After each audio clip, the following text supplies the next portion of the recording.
Hey, Pardon My Take listeners, you can find every episode on Apple Podcasts and Spotify. Prime members can listen ad-free on Amazon Music. On today's Pardon My Take, we have a twofer for the people. We have an awesome interview with Metta World Sandiford, also known as Ron Artest, also known as Metta World Peace. I really wish that we had gotten to talk to him today after the Facebook rebrand. Yes. To get some tips for old Zuck. Yes. We have Usain Bolt. We have Week 8 preview and picks. Fyre Fest of the week, a great Friday show sending you into the weekend. We actually have another special guest in the studio right now. Yeah, well, I was going to wait till we started the show, and I was going to bring him up. Whitey's here, Billy's dog. He's now underneath me. He's now climbing underneath me. We're brought to you by our friends at Cross Country Mortgage. Cross Country Mortgage is the best place in the world to get a mortgage. If you're looking to buy a home, if you're looking to refinance your current home, Cross Country Mortgage is the place to be. Rates are all-time low. They may never get this low again. Call today for a fast, free rate quote. Our partners will save you a lot of money. Call today, and our friends at Cross Country Mortgage will give you a free home valuation that is free to you just for calling, just like the all-star athlete. Cross Country Mortgage pushes themselves through the entire lending process. If they get blocks, they figure out ways around to get the ball over the line. Don't miss the window as rates are expected to creep up. Go to crosscountrymortgage.com/barstool to learn more about your future home buying experience or refinance your current mortgage. Cross Country Mortgage LLC, NMLS 3029. All loans subject to underwriting approval. www.nmlsconsumeraccess.org. Okay, let's go.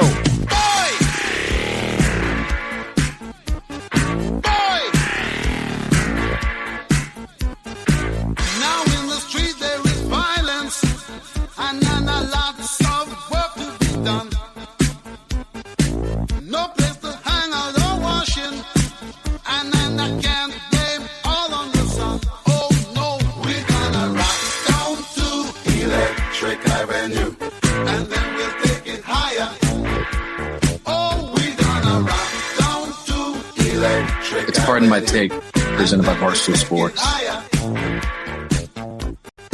Welcome to Pardon My Take, presented by Cross Country Mortgage. Go right now to crosscountrymortgage.com/barstool. Today is Friday, October 29th, and I hate Aaron Rodgers so goddamn much. What a Thursday night football game. A.J. Green with the run block of the year when it was clearly a pass, and the last undefeated team is no more. Pop that champagne, Mercury Morris and Frank the Tank. The 72 Dolphins keep it intact. The Cardinals go to 7-1. Also, so I was thinking about this. I was very upset. I hate Aaron Rodgers. The Packers find a way to win these games. But then I got a little bit of a smile across my face because Whitey, Billy's dog, is here. Looks like he's about to take a piss. He has roughly the same attention span as Billy, and he breathes. If you were to slow down his breath and play it at like half speed, I'm pretty sure it sounds like Hank yawning. Yes.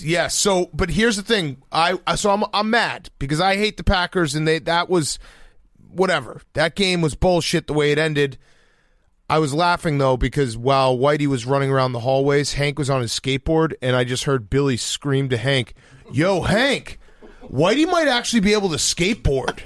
Dude, it actually makes sense with bulldogs. His dog's never been on a skateboard. But bulldogs know how to skateboard. It's like Newfoundlands just know how to swim through ice. I think bulldogs, they just you put a board in front of them and they're gnarly. But he's not a full bulldog. What is he? American bulldog. Okay, he's an American bulldog. But I think you have to actually practice once with your dog before they just know. It's like, yo, Hank, he could probably skateboard. There was a moment where he said that, and I kind of like tossed the skateboard towards Whitey, thinking we were about to unleash something viral, and Whitey just ran away scared. Yeah, it would be I think so you have sick, to though. actually train your dog to skateboard. They don't just a ton, a million. But I do Rob think Dyrdek. Right. There was a Robin Bay. No. I'm not saying. Let's just get this straight. I'm not saying dogs can't skateboard. I've seen many dogs skateboard. I think you have to actually work with your dog to learn how to skateboard. Billy was just like, I think he could skateboard. I love this dog. I love having a dog in studio. Apologies to Jake, who did take a Zyrtec tonight. Oh, you so okay, in Jake? case you get all itchy. So good. Damn. Yeah. This is Billy's revenge for the David Buster's video. What were you saying? There's a movie, MXP. Most Extreme Primate, and it's the snowboarding chimpanzee. Oh, the chimpanzee. Yeah, I know MXP. It's like Air Bud. Don't mansplain MXP to me. I know all about it. If there's a movie that's been made about an animal that can do stuff a human does, I've already seen it 3 times. What's in that? Yeah, I got a box of chicken parm that I made last night. Okay, good. Because there sealed was up. a chance that maybe that had been there for a while. No, I brought it in today. I had it for my lunch today. That's been there for a while. No, it's fine. Whitey's safe. But yeah, back to the game. I think that I'm glad that the Packers won tonight. And I'm not saying that to get under your skin. I'm saying that as someone who bet on the Cardinals to even cover the spread. I just think I'm glad knowing that Mercury Morris is able to get drunk in peace tonight. Yes. And I didn't want him to have to suffer throughout the year without having a sip of alcohol. Although I'm pretty sure that he probably just pops a bottle of champagne every Sunday. Yes. Just hoping. It was bullshit, though, because DeAndre Hopkins got injured, and no game should count if your wide receiver 1 is out. So I think that's a bullshit win for the Packers.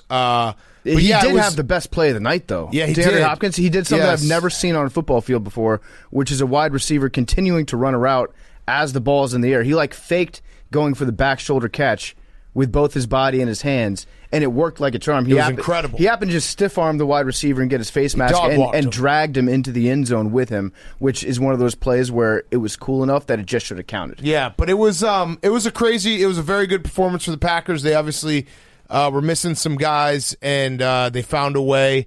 It's one of those things that I actually would have this take even if it weren't the Packers. I know people will say you're being biased, but didn't it feel like it was like an unfulfilling ending because it was building up to something huge, and it's like, oh shit! I wanted an overtime. Here's what I wanted out of that game. Yeah, I know it was. I wanted overtime. I wanted a missed field goal in an overtime. It felt like one of those games that was going to keep going back and forth. Right, free football. The Packers didn't use A.J. Dillon. I'm very confused about the Packers offense because they get inside the 5-yard line and then they just forget how to run the ball, even though they were just smashing face masks all night, getting 8 yards a clip when it felt like just at will. When they wanted to get it, they could get it. You've got a guy that weighs 250 pounds with quads the size of redwoods. What do they call? They call him Quadzilla, right? Yeah. Yeah, so you have Quadzilla in your backfield. Just let him get you 1 yard. And the Packers probably did score on that touchdown. I don't know. That was a very bizarre, they didn't really review it. They did, but didn't. That was a weird. There was a couple plays at the end where the refs were just like, fuck it, we're just going to keep playing. Yeah. The first down the Cardinals got in the red zone with 15 seconds left. That wasn't a first down. And they're like, nah, fuck it, let's just keep going. Yeah, so the story out of Glendale tonight, I think, is that Kyler Murray is soft. He's a soft football player. I haven't heard anybody drop the S-bomb on him. Okay. I think he gets a lot of leniency because he's a short king, and I actually just think that he's a little bit soft. I think he did get rolled up on pretty bad on that last tackle. But there were a couple times when he could have gotten an extra yard that was actually meaningful. It usually doesn't make a difference if a quarterback is scrambling, you get 6 yards on first down or 7 yards on first down. But he's going out of bounds before he gets the first down on the final drive. He's diving really early. And I know that he's got a small frame, so he gets lit up a lot. Yeah, I was going to say, I have a hard time calling anyone soft who's his size playing against guys twice his size. I have getting no problem. Smoked. That's my job. Yeah, is to just be a complete and total hypocrite and dickhead. Mm-hmm. So I have no problem doing that. I feel like I can say it about him because I'm short. The other news out of the other story out of Glendale. I don't know if you guys heard this, but J.J. Watt out for the season. Very sad, but also at least we had Adam Schefter and Ian Rappaport. I don't know how they got all the details about this, but a true superhuman. Are Schefter and Rappaport just the Watt brothers' agents? Because we had the TJ Watt. Remember, TJ Watt said, "I got to go to work," right after he signed his contract. Then he went right in. He went right into the weight room. This one we had. So Schefter was like, Cardinals defensive end J.J. Watt will undergo surgery, what is now likely season-ending surgery. Watt hurt his shoulder in the second quarter Sunday and still managed to play the rest of the game with the injury. And I was like, what? Okay, I don't think he did play the rest of the game, but still, okay, that probably was a stupid move, but yeah, we'll frame it that way. He probably kept getting it injured. Yeah, and then Rappaport had multiple tweets where he was like, what will keep J.J. Watt down? Well, how about this? Hold on, I'm going to find the actual one. How serious does an injury have to be to sideline J.J. Watt? Sources say he actually tore his labrum, his bicep, and his rotator cuff, and dislocated his shoulder. Watt was playing some of his best football and helped to change the culture for the undefeated Arizona team. Okay, as a survivor of that exact injury, that's all one injury. Yeah. That's when you dislocate your shoulder and it pops back into place. You tear your rotator cuff, your labrum. You can damage the bicep. You can break, like that's what Baker has. Yeah. You can break the top of your arm. That's all one. But that's a great tweet. I love what those guys are doing for the Watt family. Yeah, they're just making sure everyone knows. But I've got a personal attack. It seems like, actually, it's not a personal attack. This is a tweet from Adam Schefter. Hank, you will definitely appreciate this. It's the picture of Aaron Rodgers, of him after he got hit on that roughing the passer penalty on the touchdown pass. And Adam Schefter just tweeted out, "It's okay being the weak-chinned, no-ass guy." What? Yeah, I don't get it. It just seems like, I don't know, shout out Hank Lockwood. Damn. Yeah, fuck yeah. What was that? He got chirped. Oh, that was mean towards Hank. He got chirped by McAfee. Got it. Oh, okay. Got it. So that was his response? I guess so. But I have a take about Aaron Rodgers and his helmet. I think that his greasy hair makes it slide off more easily. No, he got chirped. No. He got chirped by Rodgers on McAfee's show. So that was a direct response of what Rodgers said to him. Got it. That's what it was. Okay. Rodgers doesn't. He never puts his helmet on correctly, so I don't feel bad. I think it's the grease hair. He just doesn't put his helmet. He doesn't snap it correctly. He's so what is the word? Laissez-faire about all of his equipment. And whole demeanor. I think we need to do our last guesses on what his big Halloween costume is going to be, because he says that's why he keeps growing out his hair and his facial hair. I'm actually rescinding my previous take that he's going as young Michael Scott from The Office. I think he's going to either be Joe Dirt or he's going to be Happy Gilmore's caddy, I think. Jon Snow. I like that. That's actually perfect because a couple years late, he'll think it's cool. Fuck that. Yeah, Jon Snow. I like that, Hank. Billy? John Wick? John Wick? Yeah. You just went John to John. I feel like that's John Wick's actually not a bad call either, though. Yeah, but it's not enough irony for him, I don't think. I don't know. He might be like, this guy's badass. I'm badass. He also might just not be anything and be like, you know what I mean? Like put on a denim jacket and be like, I'm just cool Aaron Rodgers. Yeah, I'm cooler himself. Aaron Rodgers. I could see Aaron Rodgers. Actually, J.J. Watt, I could see getting dressed up as a young kid getting dressed up as J.J. Watt. I don't know if you... Do you really think that he's going to get dressed up? Do I have to read to you his injury again? Oh, he can have somebody else. No, he's going to go as an injured J.J. Watt. I don't... you must not have been listening, but J.J. Watt, the J.J. Watt, he actually tore his labrum, his bicep, and his rotator cuff, and dislocated his shoulder. And then played several plays. And got dressed up potentially for Halloween. By the way, and I'm not making fun of J.J. Watt's injury. It does suck very badly for him, and he was having a good year with the undefeated team. It's making fun of Rappaport and Schefter, who have to, by law, they have to make sure that anytime a Watt gets injured or does anything, they make it as badass as possible. Yeah, thank you for your service, Watt family. Yes. We really appreciate it. Please make sure the liner notes list every single injury and that he played several more plays. Well, one of Roger Goodell's many jobs that he has to do that earns him a nice, neat salary of $128 million over the course of 2 years is he acts like he is the United States military in Saving Private Ryan. So if you have two Watt brothers that get hurt, Roger Goodell parachutes in and just flies away with the last one like the fan man. Yeah, Derek Watt will be saved if TJ goes down. Yeah, I also make sure. I noticed tonight that Kyler, I feel like he got taller in the second half. Well, he got taller with the color rush. He was short, I think, in the first half when he was wearing the yellow shoes, and then he changed to the white shoes, which gave you an optical. It adds like 2 inches, and it's also way faster. White shoes are always faster, definitely, always. But yeah, great Thursday night football game. Feels like this is setting up for a great weekend of football. And we needed this. We needed this. We needed this as America to have a football game like that. It was fantastic, even though I'm very upset that the Packers won. And you know what? I mean, the Packers are fucking for real. And the NFC is fucking loaded. It's crazy now because when you think about who can win the Super Bowl, yeah, I mean, you throw in the Bills. The Bengals are playing great.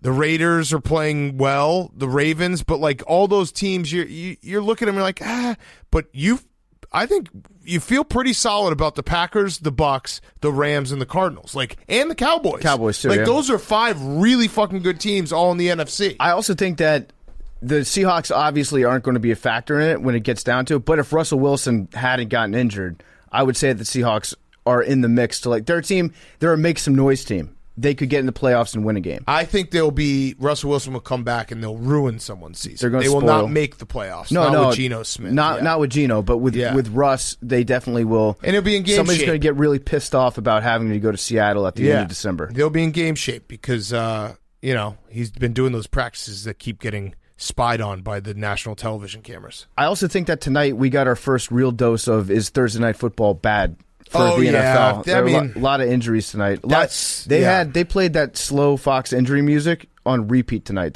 I think it actually got played more than the real Fox music. Yeah, I always appreciate those tweets from like the national media who gets paid to cover the NFL and gets paid well to cover the NFL because the NFL's a monster, being like so gluttonous of the NFL to play Thursday Night Football, all these injuries. Mm-hmm. Well, I mean, if the NFL could get away with it, they'd play a game every single night. I would love that. Can't figure that out. And we would watch it. Yeah, of course we'd watch it. But I would also be like, this is fucked up that they're making these players play on Tuesday night. Meanwhile, I'm watching every second of it. Yeah, I mean, we're getting close to the time of season where we start blaming the 18-game schedule or the 17-game schedule, the 18-week season. What's that going to be like in the last week? Yeah. In week 17, if there are injuries, be like, this never would have happened. This wouldn't have happened. There wouldn't have been any more football. Okay.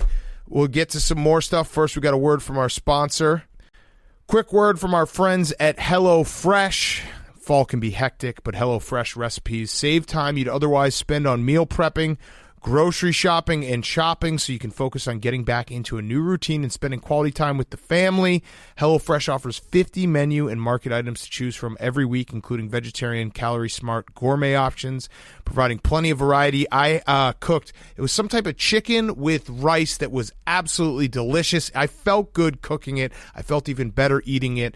Don't order takeout every single night. Treat yourself to a good home-cooked meal that doesn't take a ton of time, that doesn't take a lot of money at the grocery store, because HelloFresh is over 30% cheaper than grocery stores with pre-portioned ingredients that ensure you don't spend money on excess food. How many times a week or how many times a month do you have to clean out your refrigerator with a bunch of stuff you didn't end up eating? Well, HelloFresh makes sure that doesn't happen because they send you exactly what you need for a great home-cooked meal. So go to HelloFresh.com/PMT. Use code PMT for up to 15 or 14 free meals. PMT 14 for 14 free meals, including free shipping. HelloFresh.com/PMT. Use code PMT 14 for up to 14 free meals, including free shipping. HelloFresh.com/PMT. HelloFresh.com/PMT. America's PMT 14, America's #1 meal kit. One more time for the people in back. HelloFresh.com/PMT 14. Okay, before we get to our weekend preview, let's talk a little baseball. I am pre-sad for the city of Atlanta. Why are you already pre-sad? You don't have to do that just yet. Because Charlie Morton breaking his leg, and that happened Wednesday night after we don't have a show Thursday. Charlie Morton breaking his leg. Unbelievable performance. The fact that he kept pitching. It was 16 pitches he had after that. It's going to be very tough for the Braves to win this World Series without their #1, and that sucks. Yeah, but on the other hand, we have the biggest wild card of all that could come up, and that's our good friend Uncle Chaps is coming up to New York next week. He has a full beard. The Astros might find themselves in a position to clinch a World Series game, in which case Chaps is going to have to get creamed by Boris. Oh, yeah, he is. He's going to have to shave that beard. When is he coming? I think he's coming Monday. Okay, so the series might be. I'm full sad. I'm pre-sad, full sad for the Braves. I do not think the Braves are going to be able to survive without Charlie Morton. I think it's going to go 6 at least. But if the Astros win in 6, that's still full sad. It's still full sad. Yeah, but you get what I'm saying. You're burying them. It's 1-1. I'm not burying them. I just know, if you're a Braves fan, you can't feel great about the fact. If I had said 1-1, you'd be like, that's awesome. We got one in Houston. Oh, yeah, but your ace is out. Yikes! Especially in a World Series where it's like you can always toss the ace in. In a later game. You always go ace. All right, when you map out a World Series, you're like, all right, Game 1, Game 4, and maybe some Game 7. Yeah, they might get in Game 7, yeah. You always have to do that game in your head where that's how you plan out the World Series. And now with Charlie Morton, unless he can how long, Billy, you're a doctor, how long does it take to fix a broken leg? Well, it was a fractured fibula, which is a non-weight-bearing bone. Okay. So I don't think it's going to be as long as a full 3 days? If this series goes 6 weeks, he could be back. You never know. What What about the Rays and the Phillies? Well, if there's rain delays, right. If we get a week off. Sorry, no offense, Hank. Cover your ears. If there's bad weather and the games get delayed, then yes, he could come back. Mm-hmm. It's a non-weight bearing bone. Did you lose on the under on game 2 because of the tornado? No, but I have a weather update. The weather gods have been. It was so perfect that weather gods have been listening. We've been heavy on the weather on this show, and then all of a sudden there's a tornado warning in Houston before game 2. Mm-hmm. It's like, well, that's real weather. Yeah, tornadoes is real wind. Yeah. So yeah, non-weight bearing. I mean, he could try to pitch on it. It just hurts. That's the thing. I've had a broken fibula before. So just figure it out. It just hurts. Just tape it up. Yeah, just work through it. I don't know. Soccer player would tape it up. I'm sad though. Maybe the Braves will stun us. You know send, what? Big Cat. All right, don't fine, go full sad. You know what? I won't go full sad. Bloopy's got a way to rally the troops. The Braves will shock the world. You sneak a win in, you're halfway there. That's true. Sneak a win in. All they got to do, they got to steal one. All you got to do is if they can steal one with a bullpen game, I think the Braves can win this World Series. If they can steal one, then they sneak one in. Then they just got to win an elimination game. Mm-hmm. That's game not 7, that anything hard. Can happen. Anything can happen. That's right. That's not that hard. They just need a couple breaks to go their way. I just hate the Astros.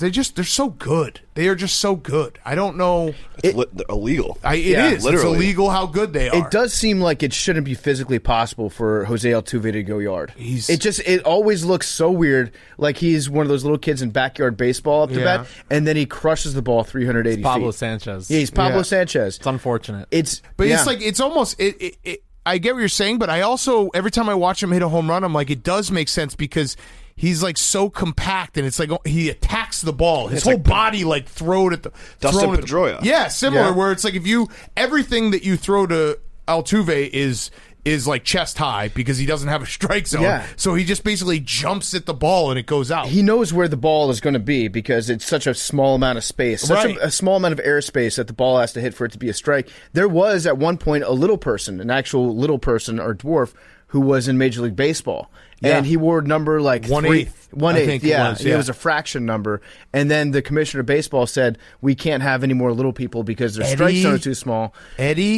Was it Eddie? It might have been Cardinals? Eddie. That sounds like discrimination to me. Eddie for the Cardinals, I want to say? Why can't you get a little person up to bat? Eddie Cardinals, little person. Eddie Gadel. There we go. Cardinals? 1925 to 1961. Cardinals? Wait, he played for 40 years? No, that was his death. Yeah, I know. Unfortunate. R.I.P. Eddie. Browns. St. Louis Browns. Close enough. He had one plate appearance. Also, PFT, you got to be careful with the word bullpen. PETA's trying to change it to the arm barn. Yeah. Oh, my God. I'm actually okay with that. I think that the arm barn is a much cooler name for it. Arm barn is fucking sweet. Yeah, but PETA, come on. Yeah, if it was anybody else delivering this message, I think it could catch on. Like, arm barn is legitimately... it sounds like a UFC move. To use a phrase coined by our good friend Tony Khan, it's lit. Yeah, it is very lit. Okay. Sorry to anyone who there's a couple people I see you, I like you, who grossly over exaggerate the amount of baseball talk we have on this show. I don't know if you've noticed this, but if we talk. What did we do? 10 minutes of baseball right there? 8 minutes? Was it 8 minutes on dwarves and then 2 minutes on baseball? Shout out the couple people that will tweet us tomorrow and be like, another 3 hours about baseball. I like those guys. Because it reminds people how long baseball games are. It's the exact same. It's crazy. We should every time we talk about baseball, we should have a 20-second pause in between sentences. Yes. To remind them of pitches. Yeah. All right. Before we do the weekend preview as well, serious topic, which sucks. We had to talk about it, but I should talk about it. The Blackhawks controversy. Not a controversy. It's just a total fuck up, terrible story. Kyle Beach revealed himself as John Doe on Wednesday night. If you don't know the story, essentially one of the video coaches for the Blackhawks assaulted Kyle Beach back in 2010. And as far as I can understand this entire story, pretty much everyone knew and pretty much no one did anything except maybe one guy who I think it was John Vincent, who was the security guard for the team. It's a terrible story. It's a reminder that, like, we idolize these players and these, franchises, and a lot of people are very flawed and also bad people. And I think that the Blackhawks should, clean house. They did clean house. Stan Bowman was out, but the whole thing is a terrible story. It feels like they went years and years trying to cover it up. They did no justice to Kyle Beach. Finally, he feels like he has justice. And I'll be honest with you, from like a sports fan perspective, it does feel like 2010.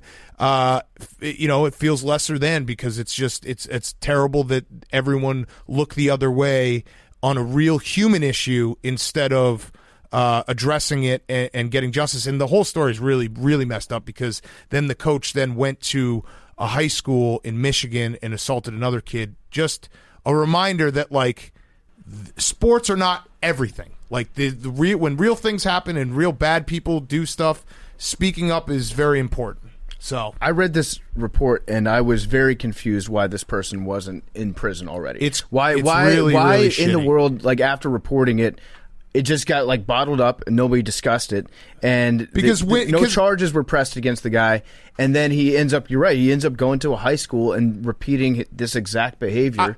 I'll tell you why. Because it's similar. It's not the same as Penn State, but it's similar in that when you have high intensity sports, people will do anything to win, and they will push anything aside to win, including human beings. And Kyle Beach is a human being who is crying for help, and it's disgusting. And the Blackhawks should be insanely, insanely ashamed.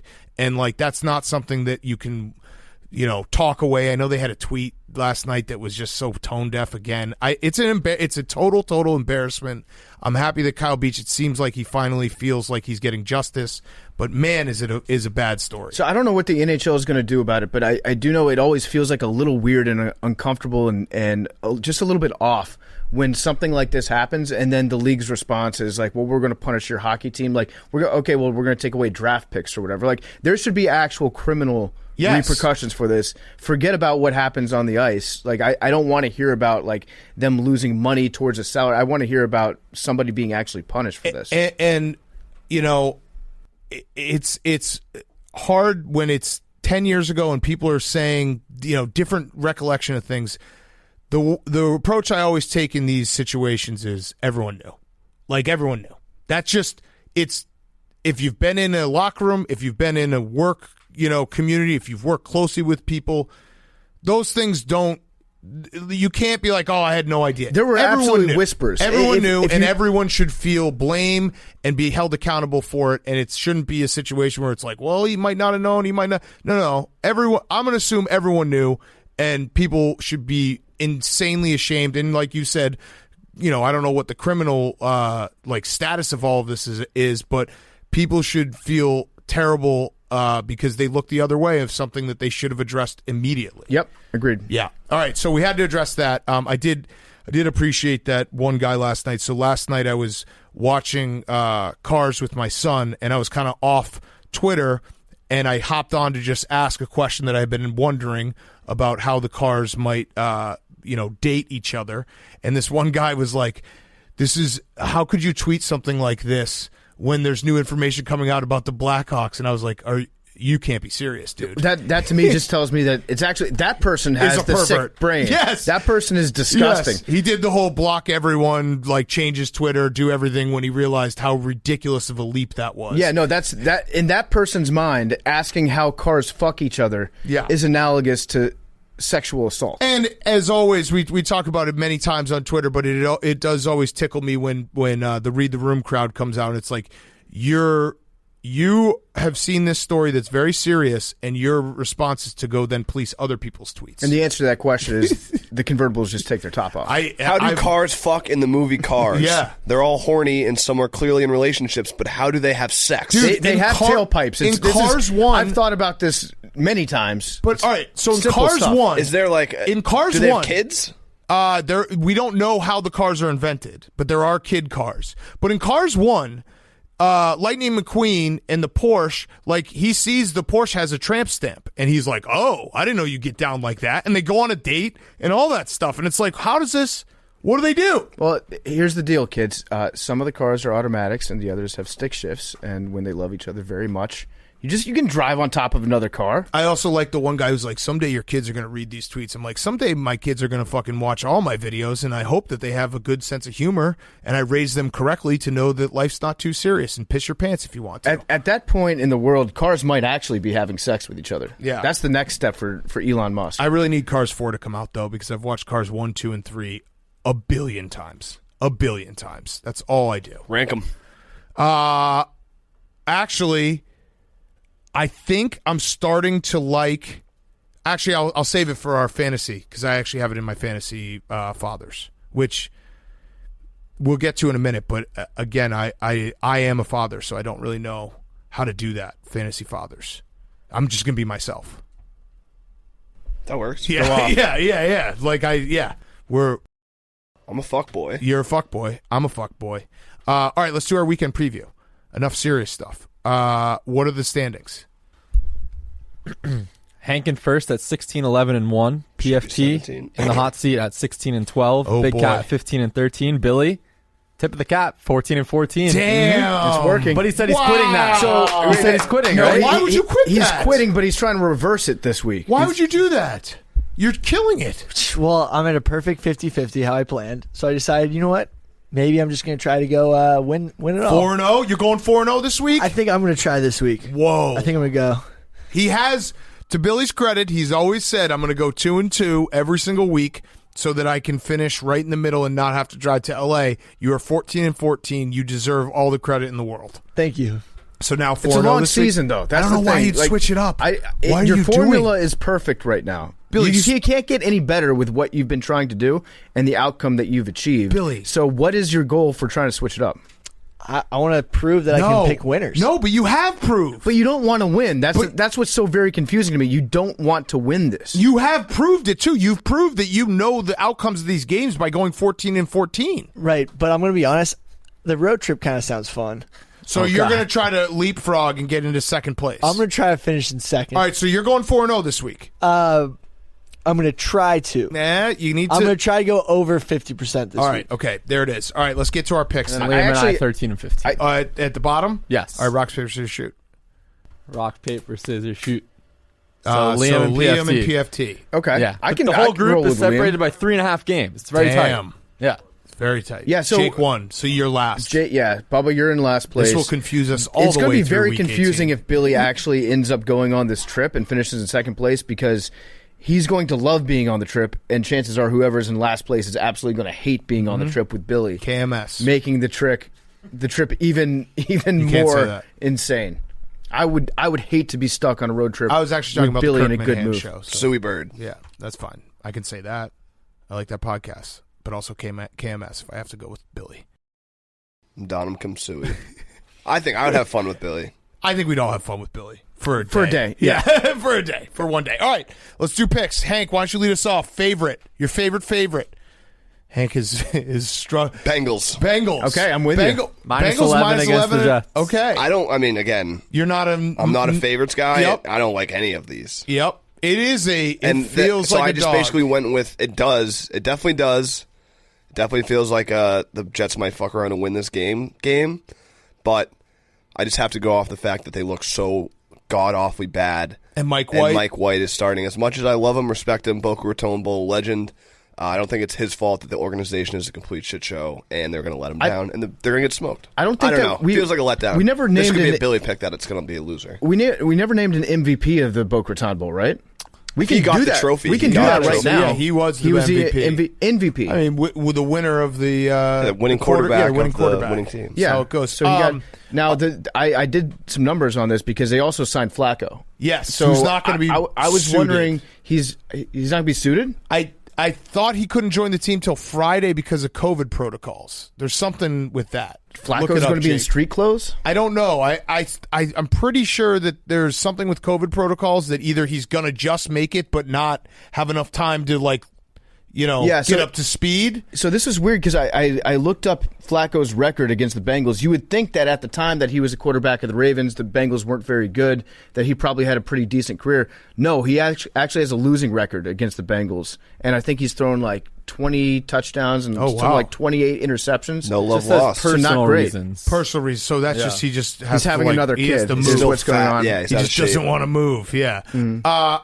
This week, Hank, there are some underdogs that I love so much that it's scaring me. Let's go. It's scaring me. All right, Bubba. Help me with my hungry dog. All right, Bubba. I'm taking Dallas -1.5 Okay. off a bye. I like it too. Feel like, is Dak back or no? Vikings also off a bye.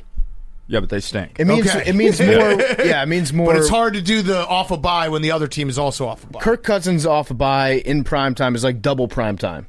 It's too much expectations on Kirk Cousins this weekend. I love the Vikings in that game. I do. I feel like the Vikings, and we never say nice things about Kirk Cousins, and I hate doing the they shoulda, coulda, woulda, but they really did play like they really could have beaten the Cardinals and the Bengals, the 1 seed in both divisions. Like they were a fucked up fumble and a missed field goal against the Cardinals away from being 5-1. They also could have lost to the Jags, though. They could have lost to the Jags. Yes, and I know it's just one of those things. Like if they were 5-1, what would the spread be? That's all. I like to play that game. So the Cowboys, I don't think have they played a bad game this year. I don't think that they have. The Chargers game was an ugly game. Yeah, but that was more on the refs. Yeah, that made it ugly. That was a bad game. I feel like the Cowboys still haven't played a bad game this year. Yeah, I also think that they are prime for a little regression because it feels like they just get 3 turnovers every game, mostly because of Trayvon Diggs. But does feel like that's gonna anytime. I mean, a theme, Hank. You remember Turnover luck. Turnover luck. Mm-hmm. Look, it's not just biased towards the Patriots. It's any team. The worst turnover luck lesson I ever learned was, I think, 2012, I want to say, when the Bears they were like 7-1, and every game they had a pick 6, and then they just sucked because they stopped getting pick 6s. Kirk Cousins 0-5 versus the Cowboys at home in his career. Ooh, fun stat. Okay, but half of those homes are Washington Football Team. Yeah, that's correct. Yeah. Actually, I would say probably more All than of half them, of those. yeah, Well, FedEx Field, that's a harder place to play to survive. Yes. All right, your favorite? My favorite is also, I'm taking the Bengals. I like the Bengals, 11 points. I started thinking to myself, 11, that's a lot of points, but then I reminded myself it's the Jets. Letdown spot? That's the only thing you can tell yourself. No, I don't think this team's going to let down. I'm not saying that. I think this team's going ham. The Bengals are in my can't lose parlay, but that's the only, you could find a world where you tell yourself letdown spot. I'm 50-50 on my confidence in this pick. It's not one that I'm... Yeah, but 50-50 is pretty good for Hank and a favorite. That's true. That means that you're like... No, it's 50-50. It's either... I'll say this. Bengals are covering or the Jets are winning. It's not going to be in between. Okay. Yeah. All right, my favorite, I'm taking the Colts -1.5. Here's a shocking stat for everyone here. The Titans and Colts have already played this season. I just memory hold that. Yeah, and that's one of those teams where I think it's like the Chargers and the Raiders, and then the Titans and the Colts. It feels like they play 5 times every year. Yeah. Kind of like Portland and Seattle and MLS. I feel like every time I turn on my TV on ESPN2. Or El Trafico. It's El Trafico or the fucking Timbers and the Seattle football team. That's true. But yeah, I do remember this game. I agree with this pick, though. Yeah, Ryan Tannehill was gimpy, I want to say, in this game. The first time he was hurt, he was coming off or not Ryan Tannehill, Carson Wentz. I'm joining you, PFT. I'm starting to buy back in on Carson Wentz. I rid myself of him, but I'm starting to buy back in, and it's a scary, scary thing. So if you're keeping score at home, I'm very confident in the Colts this week because I think Carson Wentz is back to being Carson Wentz of 2017, 2018, whatever that was, which means he will undoubtedly throw 4 horrendous picks right in my face. Before he gets injured. Yes. Yeah. Yes. Did you see Jim Irsay? Jim Irsay has his guitar collection going on the road. He's doing a traveling Smithsonian exhibit. I did see where this. it's his guitars. And Jim, if you're listening, I know that you're an avid listener of mini podcasts. We need to have Jim Irsay on the show. Come by. Because I need to talk to him about his true belief that when he takes out an Eric Clapton guitar, that guitar still has the musical notes inside of it from when Eric Clapton's energy touched it. Including his hate for immigrants? Including his hate for immigrants. Yep. And everything that goes along with it, and his parenting skills, everything that goes along. You went there first. No, I didn't go there. I went with things he says out loud, not that. But I need to talk to Jim Irsay about his true belief in the spirit of music and how it can stay in instruments. I feel like he'd be a Bill Walton type interview where we ask him one question and then he goes on for like 60 minutes and ends up talking about the time that he cried at Jim Morrison's grave. It would be great. We should, Jim Irsay, you're welcome to come on. Billy, your favorite? My favorite is the Bills -14 covering against the Dolphins. Okay. I think they're just gonna. I like that. Also, I think they're gonna shit Billy's pump doing him. his sexy Shit voice pump 'em? right now. Also, Yeah. shout out all the Tua fans. You've tagged me in enough pro Tua tweets that it's starting to corrupt my brain. So job well done. I've just been tagged in so many tweets being like, Tua actually is a good quarterback. I'm not there yet, but it's starting to work. I mean, Stockholm syndrome. Here's how you can tell if you're still like, if you have the ability to buy back in on a quarterback, like the Carson Wentz thing. Yeah. If Carson Wentz was traded to your franchise, Yeah. the one that you root for tomorrow, would you be optimistic like we can regain some of this? And I would be optimistic about Tua. Yeah, I think so too. Against every single fiber of my being, I would doubt my own eyeballs. Yeah. And I'd be like, you know what? I remember that game against Georgia.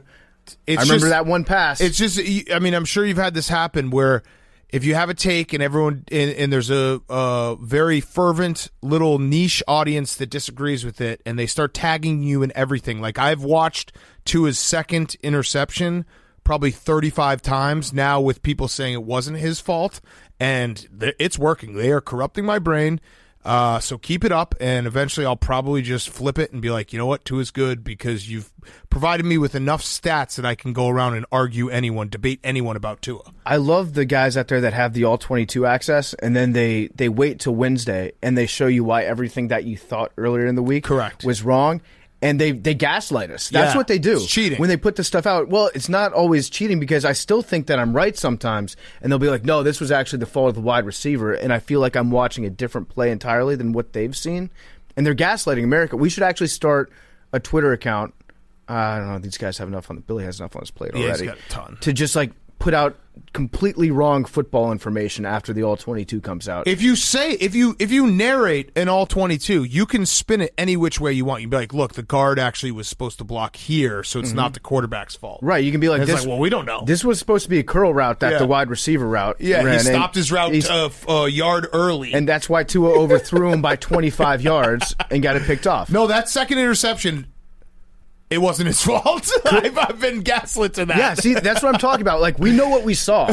Believe what you saw on Sunday. Jalen Waddle left the spot that Tua was throwing it to. He abandoned him? Yes, he abandoned him. He abandoned his route? So many times, I swear to God, my brain is melting. Fuck you, Tua people, but it's working. All right, Jake, your favorite.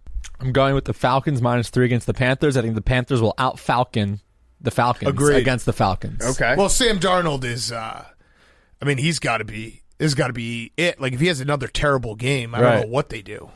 Sam Darnold got the vote of confidence from Matt Rule, though, after the last game. That's the worst thing you can get. Real quick, Rex is our quarterback. We got to rewind real quick to the Tua stuff because Tua was asked if he feels like he's welcome there, and he was like, I don't not feel welcome here. Man, that's pretty bad. Yeah, that's pretty bad. If you're like, well, they're kind of indifferent to me, so that's good. Yeah. They kind of just don't even pay attention to me. That's not a bad spot for an NFL player to be in, honestly. And the name placard over my locker is Deshaun Watson, but that's probably a mistake. Yep. Hank, your underdog. I'm going to ride till the wheels fall off. They're 0-6, 3-3, covering.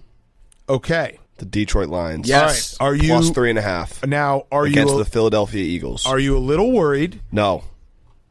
Okay, I'm literally taking. I'm taking them until they win. All right, I was going to talk about weather. No, it's a dome. Yeah.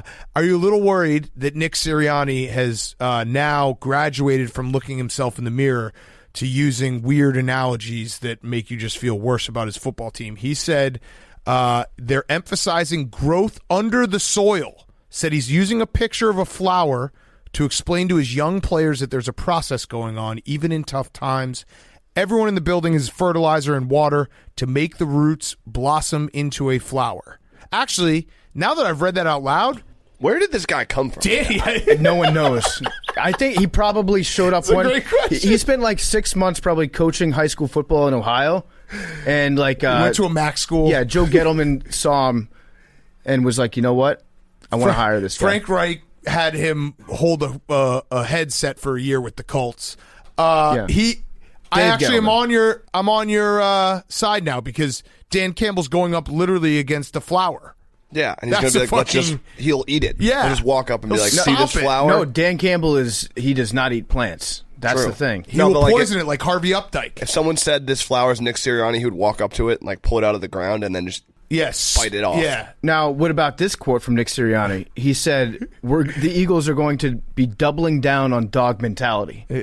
So they're going dog mentality. Wait, are they a dog or a flower? We don't know. PJ Tucker. There's mixed messaging coming out of Nick Sirianni's brain right now. They're also the Eagles are in a tough spot because talking about like the All-22 and being gaslit. I have noticed that multiple people have said that the Eagles defense is the most bland defense in the NFL and one of the most bland defenses they've ever seen. Well, they're doubling down on it. So seeing that like tweeted from different people over and over, I'm just going to say that's a fact. I'm going to start telling people It that. might be the truth. Yeah. So it also matters what type of dog that they're trying to double down on being of the mental state of. Aren't there flowers that are that Poisonous. can kill a dog? Yeah. Dog flowers. Dog flowers is what? Dogwood. Dogwood flowers. Dogwood Yeah. flowers. It's probably because of Jared, but I'm so invested in this Lions team, and They gotta maybe get a Dan win. Campbell. It's like I'm rooting for them harder than everyone except the Patriots. I think every week. This is the week that it happens because you have. If it's not, everyone's saying that though. all So right. if it's not, it's going to be Here's- actually demoralizing. Here's what I've done with this game because I agree with you, Hank. I think the Lions are going to win it outright. Are we just going in together? Yes, I'm. Let's go. Is your pick too? Yes, All right. I'm pretending that. And yours. It's my pick. Okay, Okay. I'm pretending, and Jake's. And Wow, Jake's. we're Oh, all no. now we're fucked. Oh, no. Don't you I'm dare, not doing Big Cat. it. I'm not No, doing it. 3 of us were on Detroit plus 15 last week. Okay, so had a big start. I'm going Detroit money line. Suck it. And here's why: I am pretending that the players do not exist in this game. I don't care who's on the roster for the Eagles or the Lions. I'm strictly viewing this game as a matchup between Dan Campbell and Nick Sirianni, and I feel like Dan Campbell just takes a shit all over Nick Sirianni's brain. Yes. So it's a very stupid way to approach betting on this game, but that's how I'm looking at it, and I'm feeling dangerously confident. Here's my one prediction for this game, and if I had to bet it, I would definitely be on the Lions. But this game will be the fuck shit game in the fourth quarter of witching hour because you have two teams that like suck, but they also they always play well at the end of games. The Lions never give up. The Eagles are the greatest, make the game look closer than it actually is team. I feel like this will be the game that switches leads 4 times in the witching hour. Yeah, and between the two coaches, Nick Sirianni tries to do stuff like Dan Campbell. He tries to take Dan Campbell and use that as his costume. Like Right. Nick Sirianni goes as Dan Campbell for Halloween. He looks in the mirror and sees Dan Campbell. But he doesn't know when to be Dan Campbell and when not to be. So he just kind of like randomly decides, okay, we're going to go for this fourth down. Right. Okay, we're going to randomly be aggressive here. Dan Campbell drives with his foot firmly planted on the gas pedal. Yes. All the time blasting the Black Album. Yes. Liam, you're underdog. I'm taking Washington plus 3. I like it. You. I like it a lot. Because I don't. No, but I I'm do. really bad at picking. I so do. I hate took it. it because I hate it. I think all the Washington football team has to do is just try to figure out a way to score on their Okay. drives instead of getting to the 20 and having Taylor Heineke do something stupid. Well, that's kind of a problem of Taylor Heineke's. But So here's all I'll say. If you have a team that you can point to one problem and be like, fix that and you're good, I like that. have you watched the football team? Yeah, that's it. I'm going to point to like 7 problems no, that's right the now. problem. I still have my straw, by the way. I've got my last straw. People are telling me. Where's mine? I offered it to you last week. You didn't take it. Oh, wait. Here it is. Oh, perfect. I have my straw as well. Okay. We're on our last straws with the Washington football team. You know what? I'm more of a WFT team fan than you. I'm not even taking off the paper in my last straw. So I can take off the paper and then give away my last straw. So I have 2, basically. I don't think you're a bigger fan. I think that you haven't been hurt over the years. You don't understand what that straw means. I'm keeping it in the wrapper so that I have 2 last moves. So we talked to Florio a little bit about it, but then things have developed since the owners' meeting when Mark Davis, of all people, is standing on the table with his little backpack. He looks adorbs. Loved them. And he's saying that he is personally requesting that they release all the emails from the Washington football team investigation. If this is the case, if Mark Davis accomplishes this, I will get a Mark Davis tattoo. Ooh. I will do it. This is how much it means, because here's why. If Dan Snyder actually takes the fall for all his bullshit that he's done, my straw worries are over. Yeah. I'm going right now. People are like, "Oh, wait, Dan Snyder's done all this bullshit." Yeah, I know he has, and I hope he gets caught for it. That's not going to make me get rid of the straw, because then we could be in a potential situation where he has to sell the team, in which case I'll have an infinite quantity of straws. Yes. And so it's truly a Schrodinger straw situation where I'm having 0 straws and plenty of straws at the same time. I just hope that Mark Davis is able to come through for me, because I have more faith in Mark Davis accomplishing something than I do in Congress doing it. Yeah. That's where we're at. Him and his little backpack. I also think they might just poison him at a P.F. Chang's, and that'll be it. I don't know. I don't think you can poison that man. I feel like he's got guts of steel. You know what he reminds me of? This is our Succession discussion for the week. He's like if Greg and Shiv were one character. In Succession. Okay, what do you say? Nick Sirianni reminds me of the speech from the most recent episode when he was telling his siblings what the company's going to be. Yes. He was just making shit up. Yes, the buzzword speech. Yes. Kendall Roy he's quite something. Also, speaking of Dan Snyder, I just want to give a shout out. I always appreciate anyone who decides, like, hey, the whole world is thinking this way, let me go the opposite. Doug Gottlieb said Dan Snyder had to change the football name. He had to get rid of his entire front office. He also, by the way, fired his coach. He had to step down and put his wife in charge, and they paid $10 million. I don't know how many pounds of flesh you need. Thank you, Doug. Thank you for standing up for Dan Snyder. He's the real victim here. He's already given you enough. Like, ask anybody that cares about the Washington football team at all if we think, you know what? Actually, I might spin myself on this and be like, you know what the real problem is now with the football team? Tanya Snyder has too much control. Yeah. I want Dan to come back. Yes. It was just all the stuff that she's doing with her day-to-day operation. She's very, very in the know about everything. Incredible zag by Doug Gottlieb when you needed it the most. All right, my underdog. I'm taking the Saints plus 5.5. I think this game's gonna be close. The Bucks beat the Saints obviously in the playoffs, but the Saints beat the Bucks. They beat them to like a drum in the regular season last year. I just think the Saints defense will keep it close. Also, I looked it up. Saints are 7-1 straight up. And 7-1 as an underdog against the spread in the last 3 years. I like the spot. 5.5 feels like it's going to be a tight game. I don't mind that. Yeah, I don't mind it. When is Michael Thomas coming back? Because I just reminded myself that he was on the Saints on Monday. Who knows? It's a good question. Yeah, people call him Slant Man. Slant I Man. like that. Slant Man and Blitz Boy. That's good. Okay, we'll do our totals in a second. We're brought to you by our friends at New Amsterdam Vodka. New Amsterdam Vodka is the official vodka of Barstool Sports. New Amsterdam Vodka was born from an uncompromising passion for great vodka. This commitment to excellence enabled New Amsterdam to produce vodka of superb taste and unparalleled smoothness. New Amsterdam is a premium 80-proof vodka made from some of the finest quality grains from America's heartland. It's 5 times distilled for unparalleled smoothness and filtered 3 times for a clean, crisp finish. New Amsterdam vodka is slightly sweet on the palate, smooth enough to drink on the rocks, and mixes well with juice and soda. Or you can make a new classic New Amsterdam Mule. New Amsterdam Vodka is the official vodka of Barstool Sports. New Amsterdam Vodka is the official vodka of Barstool Sports. All right, over. Hank. No, they have the Lions. Jake and Billy have the Lions. I'm going to take the over in that Bucs Saints game. Oh. I have that as well. I have that as well. Oh. I feel like if the Saints win this game, they're going to have to really muck it up. Yeah, the Saints are going to have to win this game like 21-17. A lot of deflections. Mm-hmm. Are you sticking with it? Yeah. Were you trying to talk me off another winner? Nope. Why don't you maybe think about doing an alternate? I'm so done confident. giving alternate bets. What do you mean? Oh, no, Billy, you have one. You literally just gave one to Billy. Yeah, I know, and that was my last one.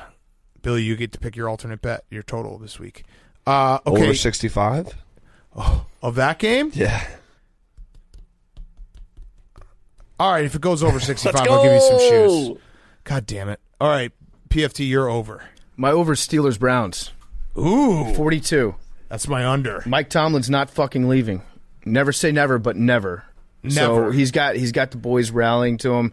Ben Roethlisberger went on the TV show that Ben Roethlisberger shows up to every week and was talking about just how bad his hip is and how bad it's affecting his throwing motion. That to me tells me everything's right with Ben Roethlisberger. Yep. He's going to come out. He's going to do great. I don't know if it's going to be Baker or if it's going to be Case, but I don't think that there's that much of a difference because Case Keenum, I was thinking about the game that he had last Thursday. Case Keenum played about exactly perfectly for what you envision a backup to do. Mm-hmm. He was like making all the easy throws. He's a good backup. He wasn't, when he has zero expectations, Case Keenum is an excellent player. He's a very good backup. So Baker, it doesn't really matter to me. I feel like both teams are going to score some points. I was watching some EPL yesterday and got really into the whole expected goals stat. Have you ever checked that out? Oh, yeah. That's my favorite because you talk about something that's just made up on the spot. It's like, to me, the expected score of this game is 28-17. Ooh, 28. So in your expected score, it'd still be pretty close. Yeah, my expected score has the over though. Okay, all right. It's a realistic over. Yeah. Because give yourself 28-24 if you're going to take it. Well, I don't want to lie to our audience and be like, my expected score in this game is 35-20. Yeah. Because that's just not true. The expected score in this game is 28-17. 28-17. That is my under of the week, so we're opposite on that. My over is going to be Titans-Colts over 51. Both of these pass defenses suck, so I think fireworks. Billy. My over is the Bears 49ers 39.5. Yeah, no, I looked at it. Because that's one of those games, 39.5 is a number where you're like, if I just get two weird plays to happen, I might be in business. Yeah, I'm going for 4 now. Oh, you're already conceding the first 3 wins? I'd be curious to know if there's any advanced statisticians, the over-under record when 2 rookie quarterbacks. Oh, is Jimmy G playing? I think Jimmy G's playing. But Matt Nagy's not. I do not think Matt Nagy will clear COVID protocol in time, so... Maybe it would be it'd be so incredible if the Bears dropped 60 on the 49ers out of nowhere because Matt Nagy wasn't around to put his stink on the team. I personally, I don't know how you feel about the situation, Big Cat, but I think that Matt Nagy should take his time. Yeah. And sometimes you got to put things into perspective. Mm-hmm. As a COVID survivor, I hope he gets better. We were talking about that earlier. Like some things are truly, truly bigger than sports, and a full recovery, spending time with your family, these are the moments that you can't get back. I did Google whether you can fire someone who has COVID, and you can't. So we'll have to wait. Matt Nagy's going to be a long hauler then. Yeah, Jesus.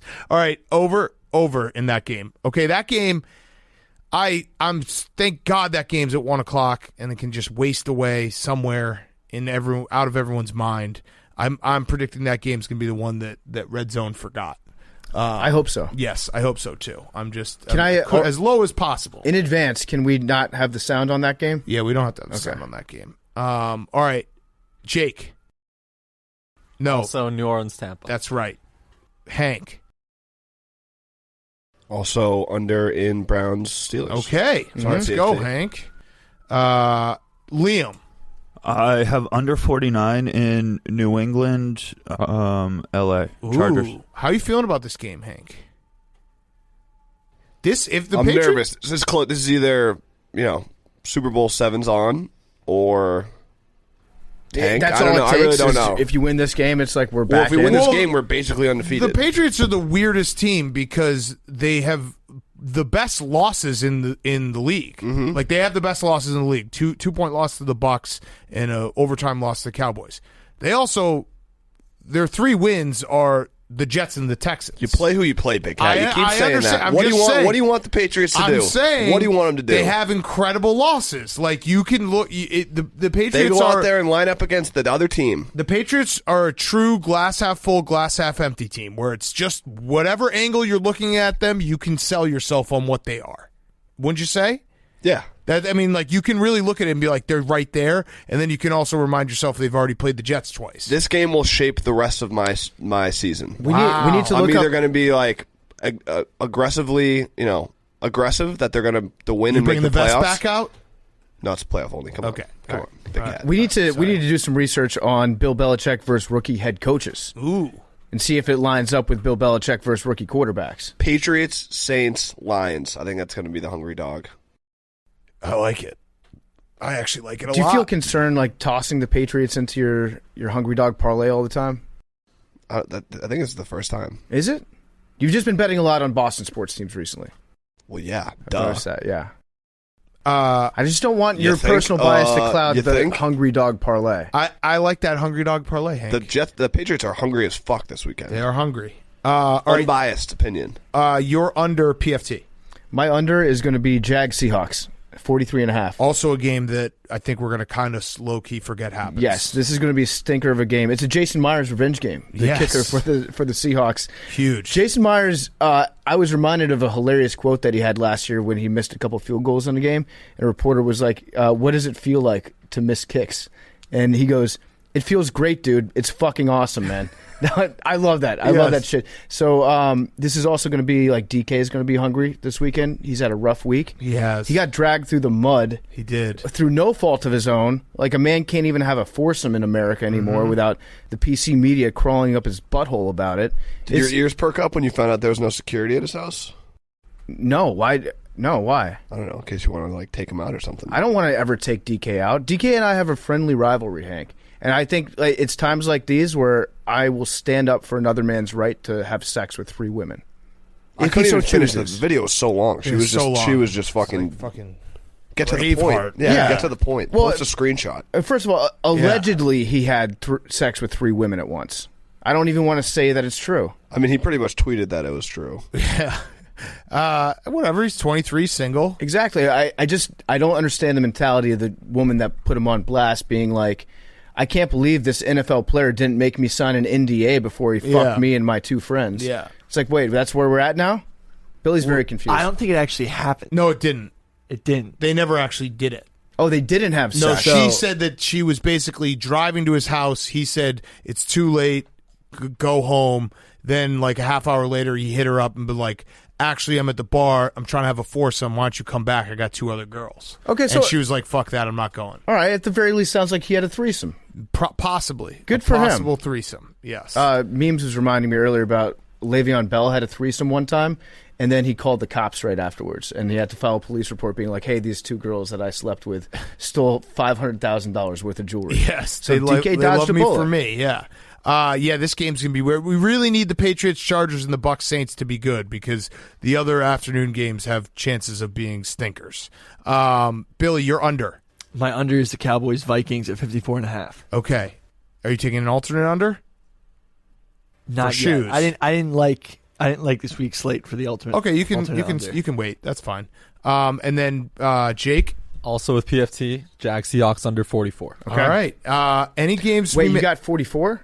I'm on the sports book right now. Okay. Yeah. It was 43.5. All right, so take 44. I think the only game we missed is Rams-Texans, and I don't care. I mean, that's okay. Is Tyrod going to play? I don't think anybody's going to play. Right. I think so the Texans might just not show up. Brandon this Cooks game. feel bad for him this week. Yeah, they Did should. You see that? Yeah. They should just start doing like a running clock when they show up off the bus. Yeah, I mean, this is kind of what we expected from the Texans, though, that before the trade deadline, they are just going to try to trade away as many of their players as possible for like 5th-round picks. Yeah, this is where Tim Tebow should be playing quarterback. Give us like something if to you watch. want to have Tim Tebow have fun, put him on the Texans. They and should have him just fucking ball out. They should sign all the old quarterbacks that we still feel excited to watch, like Tim Tebow, Johnny Manziel. I would watch. RG3 I would watch.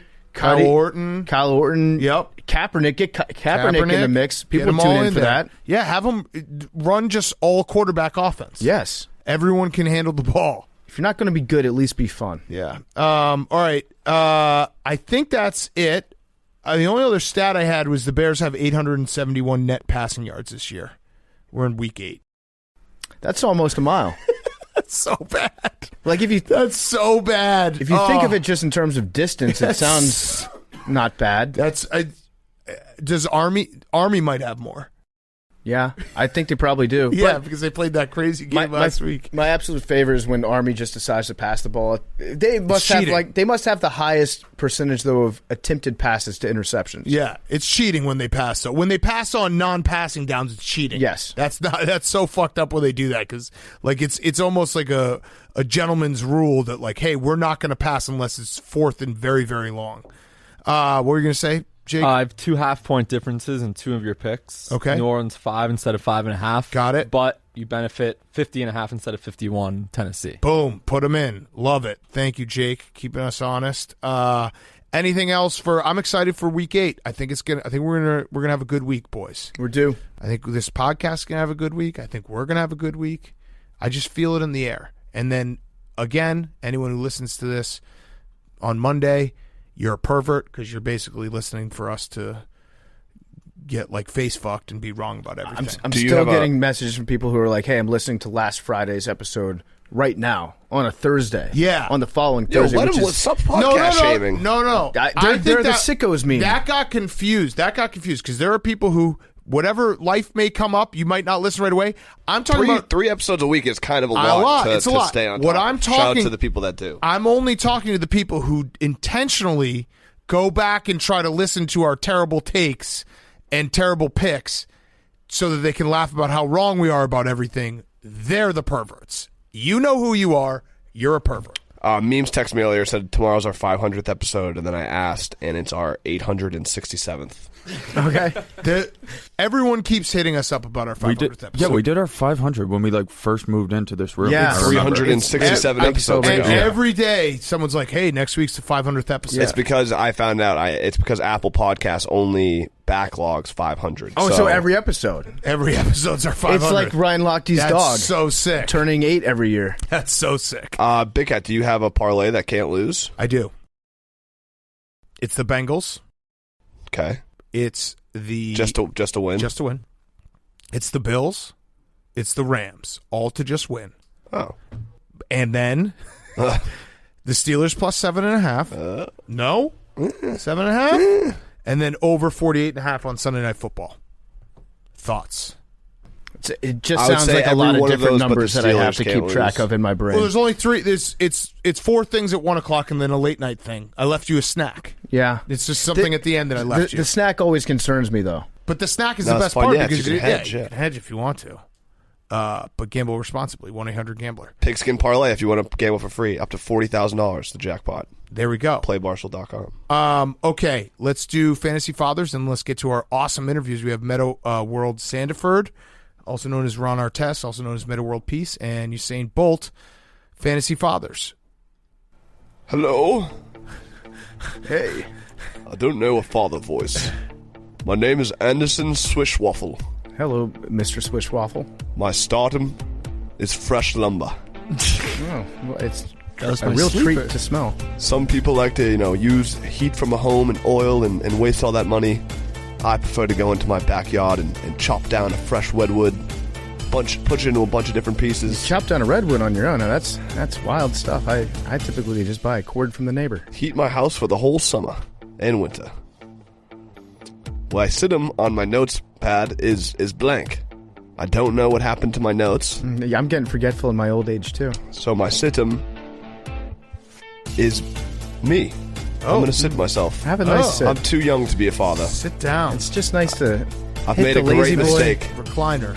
Wear condoms, kids. You don't want to be like me one day. I'm going to disagree with you on that one. My sleeper is oranges. Yeah? Aren't you glad I didn't say banana? That's very good. That's Nailed funny. it. That's a real rib tickler. Nailed Anderson. it. Thank you.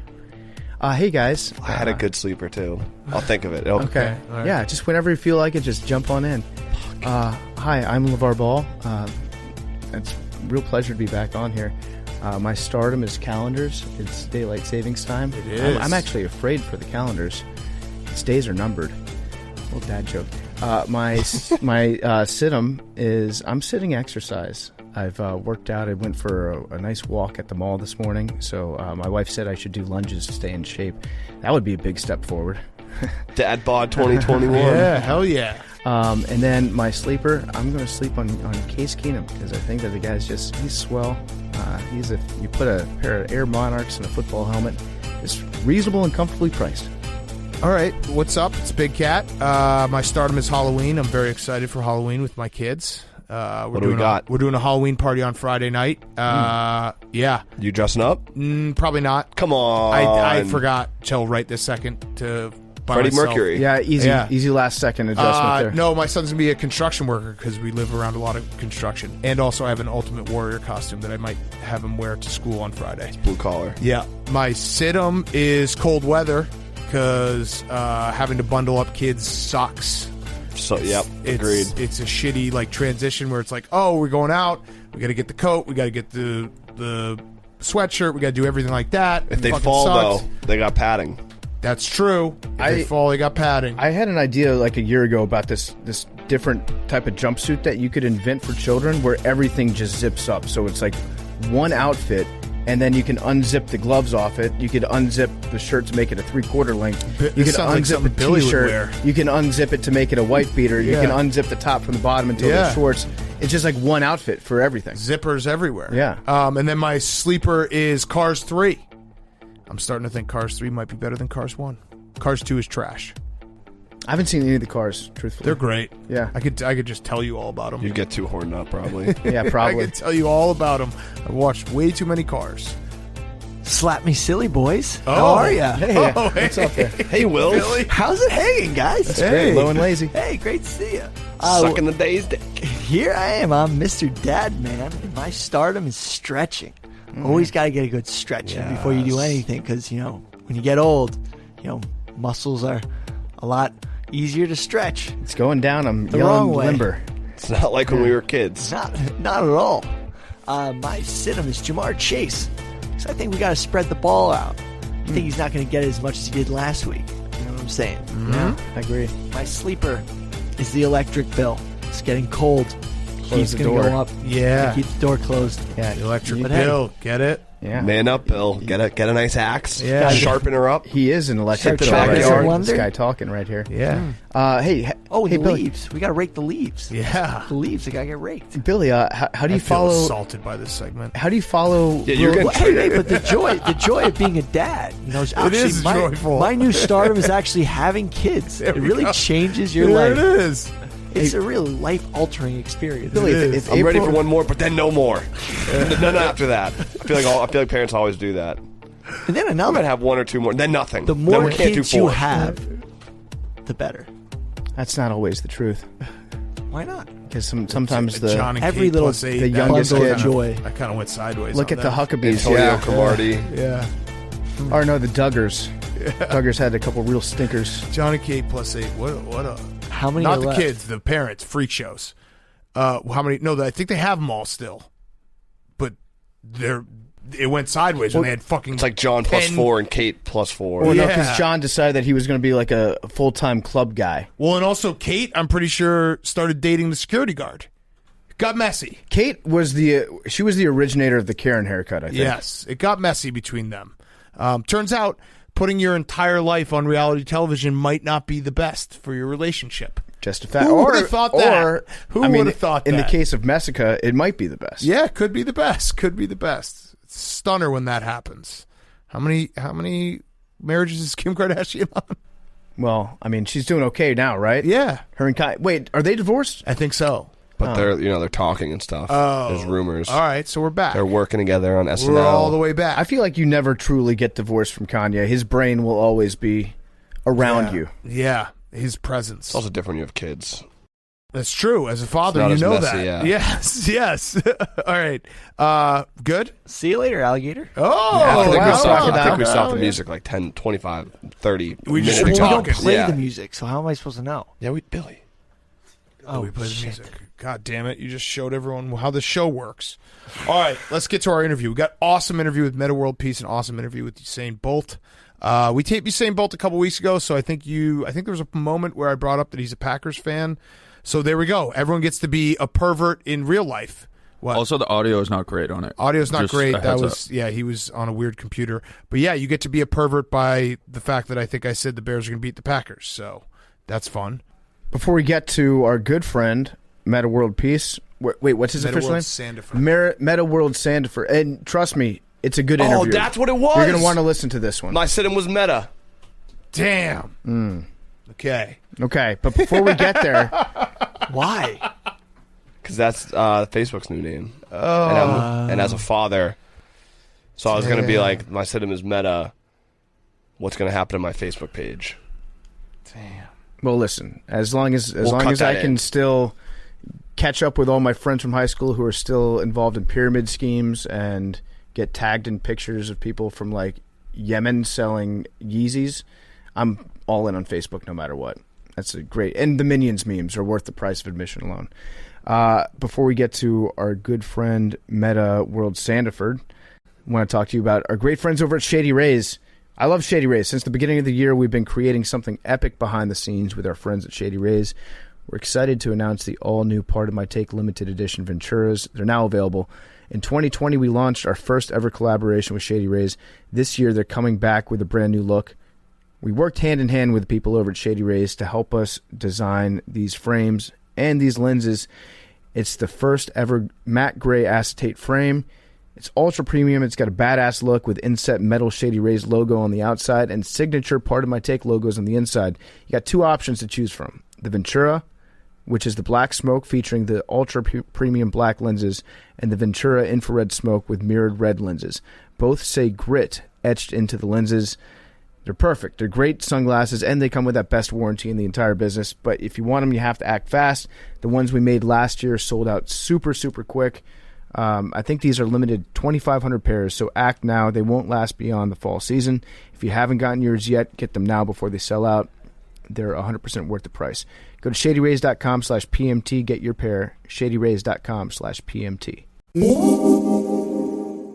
Okay, we now welcome on a very, very special guest. You may know him as Ron Artest or Metta World Peace. He goes by Metta Sandiford Artest now, and he has a new show out called Metaphorically Speaking. It is talking to actors and entrepreneurs and athletes, talking about their craft. Metta, thank you for joining us. We're very excited. So let's start with the show. What made you decide to jump into the content game and get involved in this type of show? Yeah, we had Metaphorically Speaking in 2014. We did about, I guess, like 4 shows. But after we recorded the shows, we didn't know what to do with it. So we just kind of sat on it. And then some people came back up to me and said, "Hey, you should do a podcast." And I said, "Oh, I got a show called Metaphorically Speaking that we never did nothing with." So it was really easy, an easy name. We already had like some content. I always enjoy talking on podcast type formats, but now we get a chance to really, to really get it going. We're only doing like 10 episodes though. It is definitely one of those names that, like the show name, you kind of have to do the show. It writes itself. Yeah, it does. So who's your dream guest for Metaphorically Speaking? Who do you really want to talk to?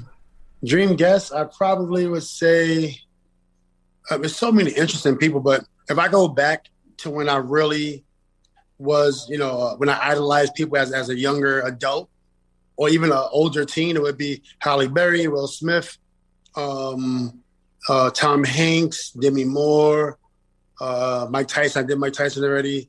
But I remember as a kid growing up and, those being my favorite, entertainers, actors and stuff. Mm-hmm. So I think that would be cool. I'd also like to talk to Halle Berry, for the record. I agree with you. I agree with myself too. So you've been in the news recently too because you had the Netflix Untold Story Malice the Palace come out. What has been the response from that? Because I would imagine after watching it, like, have people come up to you and been like, "Hey man, I'm sorry that it was spun in a certain way, or it was obviously an unfortunate event, but it's crazy to now finally get the full truth from everyone's perspective who was involved." Yeah, it was interesting because when it happened, I pretty much, took it on the chin, and I just said, you know what? If I'm not gonna be able to play, I'm just gonna move on with my life, and that's it. But I for sure wasn't going to, be. I didn't want to beat myself up, for something that I didn't do. Yeah. You know what I'm saying? So, something that I didn't start. Right. So I just moved on and I didn't really care what anybody thought about it, I didn't care what anybody thought about me. But then years later, you see the full story. I was okay with taking the blame or playing my part and taking the blame for my part, but I wasn't okay with taking the full blame. I wasn't okay with that. Yeah. It's also, it's kind of crazy in today's, like, we've seen some incidents in especially the NBA. There was, someone throwing popcorn, someone spitting. Someone yelling at, I think, who they yell at last year? Westbrook got yelled Yeah, at. Westbrook. And the response is very different now. It's like the fans have no right to do this. You got to protect the players. And again, like obviously the players had a part in the malice at the palace, but the fans were fucking unruly and crazy as well. I mean, it started with a fan. Like people could say Ben Wallace started it. Ben Wallace had nothing to do with the malice in the palace. You know what I'm saying? Ben Wallace that happens all the time where a player fights a player. The fans started the malice in the palace. And you know what? I'm okay with taking the blame because, everybody made a ton of money since then. The league, if you look at since then, and they say it's a black eye, it's not the black eye. The real black eye, honestly, is like when they didn't let black people play in the NBA. Like, that's a black eye. You can't say I was like a black eye when I didn't even start. Your best argument is the year before that when I led the league in flagrant technical fouls. Like, that's okay. I'll take that part, and I'll also take doing wild stuff and being detrimental to my team. Yeah, that's stuff that I did, but the malice in the palace, it just doesn't make sense to me that they, that they say I started that. Then, the next day I lose all my deals. And I was a higher level player. I don't get the same contracts as people as my skill level is getting. I couldn't even get another corporate deal. So I had to come up with my own corporations, just to be involved in corporate America. This is like ridiculous. I had to build 2 C Corps just to be involved in corporate America, with the exception of a few other companies that I'm working with. And, it was hard because typically athletes, they play well and they get deals. And that wasn't the case over here. Yeah. So after you were suspended for that year, did you find it difficult to maintain a regimen of, okay, I have to go to the gym at this time to work out, I have to work on this part of my game? Because you go from being in a very structured environment on an NBA team to having absolutely no structure whatsoever while you still have, potentially 10 more years of future earnings after you get back into the NBA that you have to get yourself in shape for. Like, what was that like, making that adaptation? Well, it was interesting because right when I got suspended, I was in tip-top shape. I was averaging, 24.5 points. And then when I got suspended, I was in the gym. I was in the best shape of my life. So I stayed in the gym, I'm going to say maybe for about two months. And then when I kind of sensed that I wasn't coming back, I took a 2-week break and I kept working out. And then when I got the word that I'm not coming back at all, then it was really heartbreaking because that year, my brother LeBron, the year prior to that, I was in the All-Star game. So then that next year, it was somebody was going to be starting in the All-Star game, and I was going to have a say in that, because I was playing so well. So a lot of legacy was on the line, but it's okay. Like I said, it's okay. It happened to me, and I'm very happy with me. It was unfortunate, but it's okay. You mentioned LeBron. I had a couple of stories I wanted to ask you about LeBron because you had one story where you 15-year-old LeBron, is this right? Was cooking you that you had to. I ain't gonna say he was cooking me. Oh, okay. So someone else said that. Someone else said that. He was cooking you, or maybe cooking other NBA dudes. And you had to knock his ass to the ground. Is that true? Well, one time LeBron, which is a young kid, because LeBron is 36. I'm 41, right? So I was 19 and he was 15. And he just was coming into this gym where Jordan was playing and a lot of other players were playing, and he was playing very well. He was ready for the NBA at that point in time. And I was just like, wow. So he was doing amazing stuff, dunking and rebounding, all types of amazing stuff. So he was coming at me full speed one time. And this was probably when he was he might have been 235 at this time, maybe 225, but real strong. And I just kind of put a little forearm in his chest as he was coming to the basket. And the ref called a foul. You shoot free throws in the summertime back then. So he shot free throws. He got fouled. But, I was really impressed with him back then. And this is him right now. Yeah, no, it's crazy reading. I saw another story that you played in a pickup game with MJ, Antoine Walker, Penny Hardaway, Paul Pierce, and a high school LeBron, which is like, that's, if you're a fan of basketball, to be able to like visualize that must be incredible. It must have been an awesome game. Well, I was in awe because Michael Jordan was playing and LeBron was coming up, but then you had Stackhouse and Walker. Barkley played one game. I played with Barkley one time. It was kind of funny, actually. It was the end of his career. But it was a ton of. It was Michael Finley would play a couple times, and then some other people would come every now and then and play. But it was intense. It was really, really intense. And MJ, he's bringing it all the time.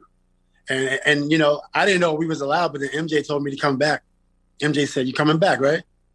So that was a lot of respect because, I was 246 coming into the league. That's not typical, for an athlete to be that ready coming in. Yeah. Mm-hmm. Yes. So you played ball at in New York City. You played at St. John's, and I'm always curious why New York City doesn't have as good of college basketball teams as you might expect it to have, given the amount of talent that comes out of New York City. Have you ever thought about that, or what was it that made you decide to go to St. John's? Well, I fight for the city. I'm from New York, and the only reason I chose St. John's is because St. John's is the number one, college university in New York City, right?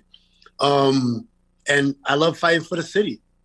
And I wanted to bring a title there. I mean, we got to the Elite Eight. Before I got there, I think we had a 13 or 15-year drought from the tournament. So when I'm thinking about that, if you're a New Yorker, you're prideful. Mm-hmm. Right, so we get to the tournament. We should have won against Detroit Mercy, but we didn't. And then the next year we lose against Ohio State by 2 in the Elite Eight to go to the Final Four. That's like so much legacy. 2 points, put a ton of legacy on the line. Yeah, 2 points. What was that like going to school in New York City for somebody that you were from Queens, right? Like you lived here, you grew up here. I have to imagine that college experience for you is a lot different from a lot of kids that go somewhere else and, they're hours away from home.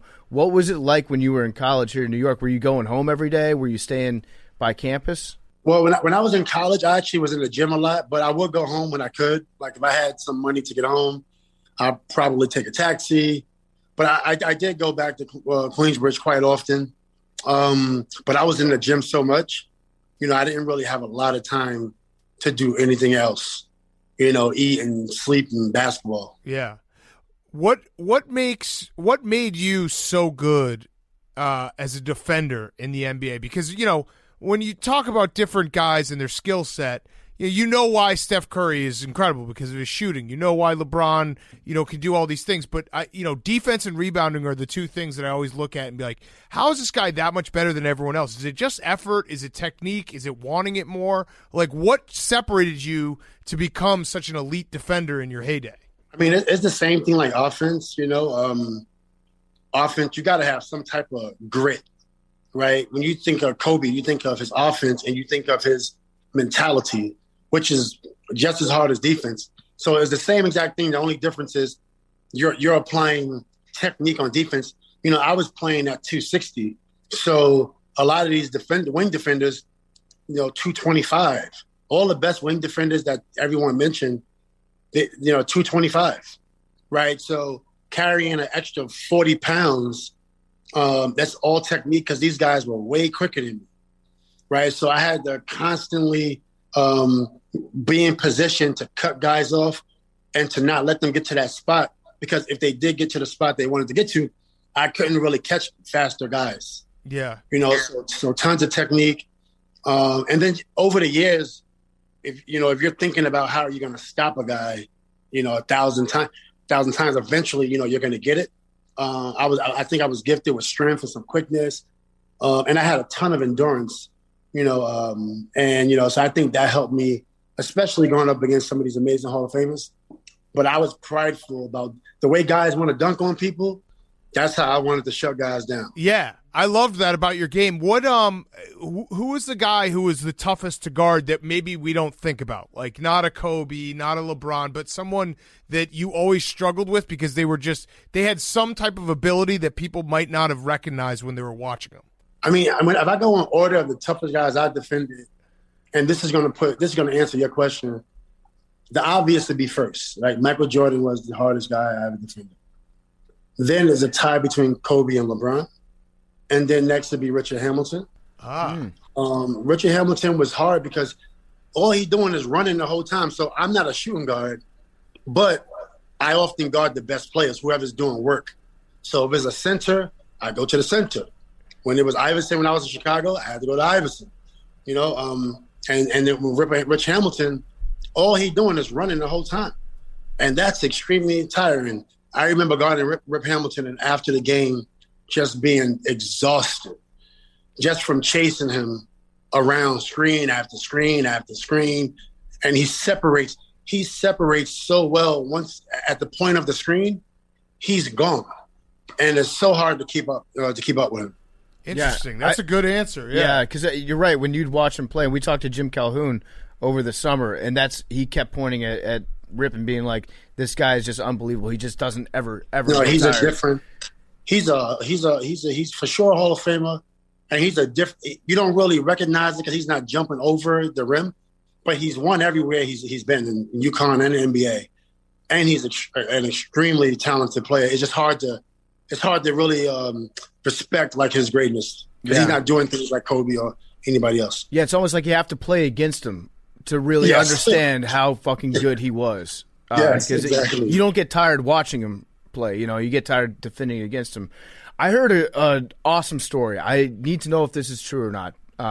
After the 2008 finals, it was the Celtics. They beat the Lakers. I heard that you walked into the Lakers locker room while Kobe Bryant was in the shower by himself, and you were like, Kobe, I want to play for you. I want to help you win another championship. Is that true? And he was like, yeah, sure, but how did you get in here? The story is like 50-50. So I was at the game. I was playing with the Sacramento Kings at the time. So I didn't want to go to that game having the media think that I was, pitching myself for the Celtics or the Lakers, right? So I get to the game. I'm wearing a Sacramento Kings shirt at this game. Now, meanwhile, this is game 6. So Lamar Odom and Kobe Bryant, right, is there and his team. And Lamar, I grew up playing with Lamar. Okay, so I'm going there. The main reason I went there, and I invited my friend to go with me, because I've never been to a championship game. And this is probably 9 years into my career. So I want to start preparing for the finals because I know like eventually I'm going to be there. And I've never been to a finals game. So I said, just let me go, look at the atmosphere and figure out how I'm going to figure it out when I get there. So that was the one reason I went. Second reason was Lamar Odom. So they lose by 30. After the game, I'm waiting for them to come out. They taking so long. They let me come into the locker room. I don't know why, but they let me in the locker room. And I see Phil. I said, hey, Phil, man, great game. And I said, hey, Lamar, great game. I said, I want to say good game to Kobe. Where's Kobe at? I said, Kobe's in the shower. I said, dang, he's in the shower. And then, I saw Phil Jackson says he's back there. And then Brian Shaw was right there. And I said, hey, B. Shaw, where Kobe at? And then B. Shaw said, he's in the shower. He pointed backwards. So I just said, you know what? I'm not about to wait for him to go in the shower. I'm trying to get out of here. So I went into the shower and I tapped him on the shoulder. And meanwhile, he's taking a hot shower, just lost by 30 or 40 in the finals. Nobody's around him in the shower. He probably don't want to talk to nobody. But you know me, I don't really care. So I tap him on the shoulder. He turns around with this mean mug, like, who is touching me right now? And it was Ron Artest. And he was just like, he was so mad, but he turns around. And, it took him a second to think about what the hell's happening. But I said, hey, my God, I wanted to say great game. I know we had a lot of battles, but I'm a huge fan. Great game. And then that was it. Mm-hmm. I didn't say I want to play with him because I enjoy playing against him so much.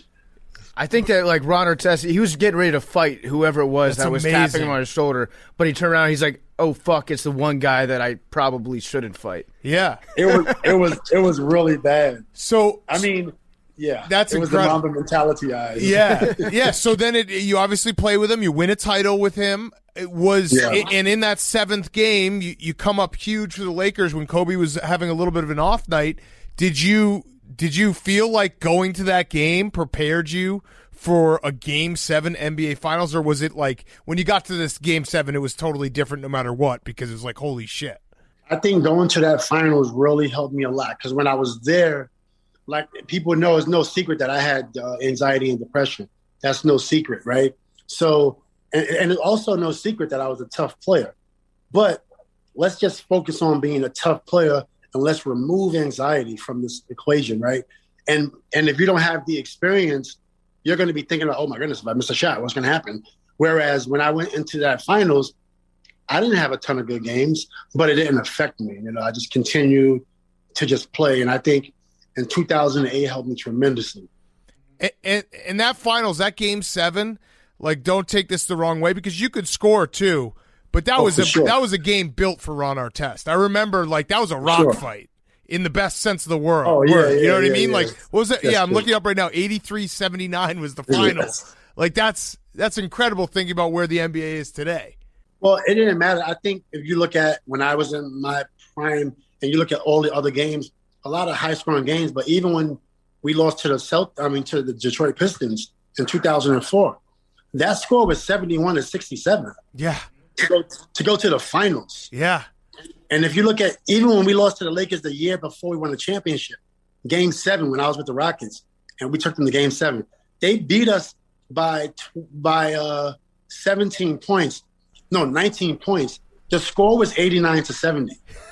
That's crazy. You see what I'm saying? Yeah. Uh-huh. So yeah, I know how to make the game like ugly. Right. Yeah. So right. How do you do that? How do you make a game ugly if you're playing against a guy like James Harden and you know he's trying to make it ugly but in a way that benefits him on offense? He knows all the tricks. Right. How do you make it ugly in a way that benefits the defense? How do you muck it up? Well, tons of deflections. I used to lead in Indiana. They kept deflection stats. I led my team by far in deflections. Lots of deflections all the time, deflecting on top of steals. So you're just stopping the clock. You know, you can't really pass the ball anywhere around me. But some guys will always say, watch Ron, watch out, all the time on the floor. Watch out, he's right there. Don't throw the ball. And that, you know, all that takes seconds off the clock. You know, you can't just pass the ball to the post around me. You can't just give the ball to someone. But that's when I was fast, not now. Now you can pass the ball anywhere in my vicinity. I won't catch it. Well, yeah, you make a good point. So, like, we're taught growing up, like, if you deflect the ball out of bounds, it doesn't mean anything because they get to keep the ball. Or if you kick the ball, right? They call it kickball, and then we're told, like, don't do that. You're not allowed to kick the ball. In reality, you're making them reset completely on offense. They have to inbound the ball again. They have to set their offense back up, and they have to try to run a play and get a shot off. Yes, deflections is big. If you can get as many deflections as you can, touch the ball. Every chance you get, just touch it. You know, it takes the ball off course.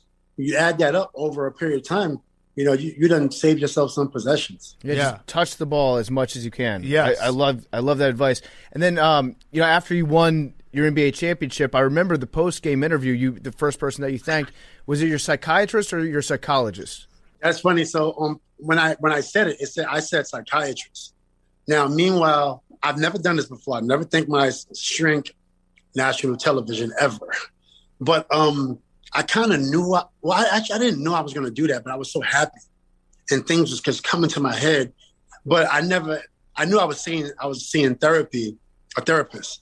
But she was a psychologist. She texted me after, and she said, Metta, Ron Artest at the time. She said, Ron, great game.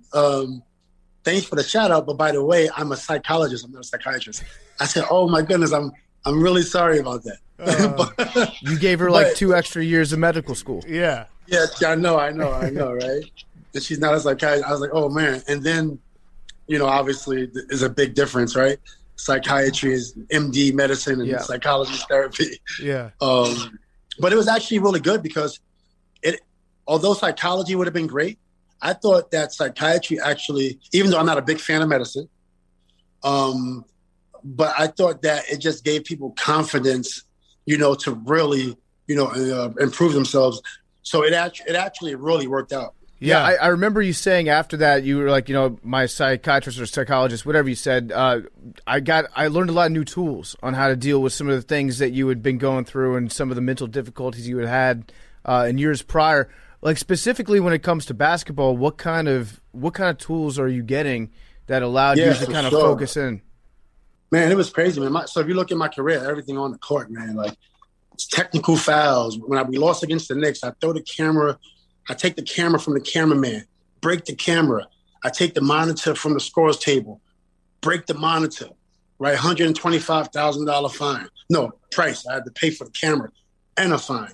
And this has happened in my whole career. Look at the Detroit game. When we played them, Indiana versus Detroit, at the malice. I mean, the Palace of Auburn Hills. One game to go to the finals, I elbow Richard Hamilton in the face. Semifinals, they go to the finals and win it. Then I get traded to Sacramento. I get suspended in the playoff game again, right, in Sacramento against the Spurs. Then I go to the Lakers. I get ejected in Game 5. We take them to Game 7. We lose Game 5. So in my mind, I'm like, I know I'm a champion. I've won everywhere I was at. That's not really – I'm not too concerned about that. But the concern is I don't have no titles.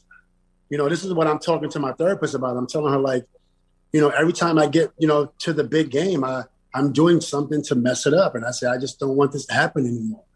We got to figure this out. Any little thing gets on my skin. Like when I got ejected with Richard Hamilton, playing against the Pistons, Hamilton elbows me in the groin. I elbow him in the face. The referee see the second one, right? But you can see the full action on television, but, I get the text. Then in San Antonio and Sacramento Kings, Ginobili elbows me in the mouth, busts my lip, by the way, but then I elbow him in the face, right? Boom, I get the tech, I get ejected, right? Then you look at the Game 7 in Rockets versus the Lakers. My brother Kobe kind of throws something at me in the neck. I go back at him, right? I get ejected, right? So in my mind, I'm like, okay, like, do you really want to win a title? So that's what me and my therapist focused on. So it was focused on, I was so competitive in many different ways and irrationally competitive, so we had to focus on like, where is the foundation at?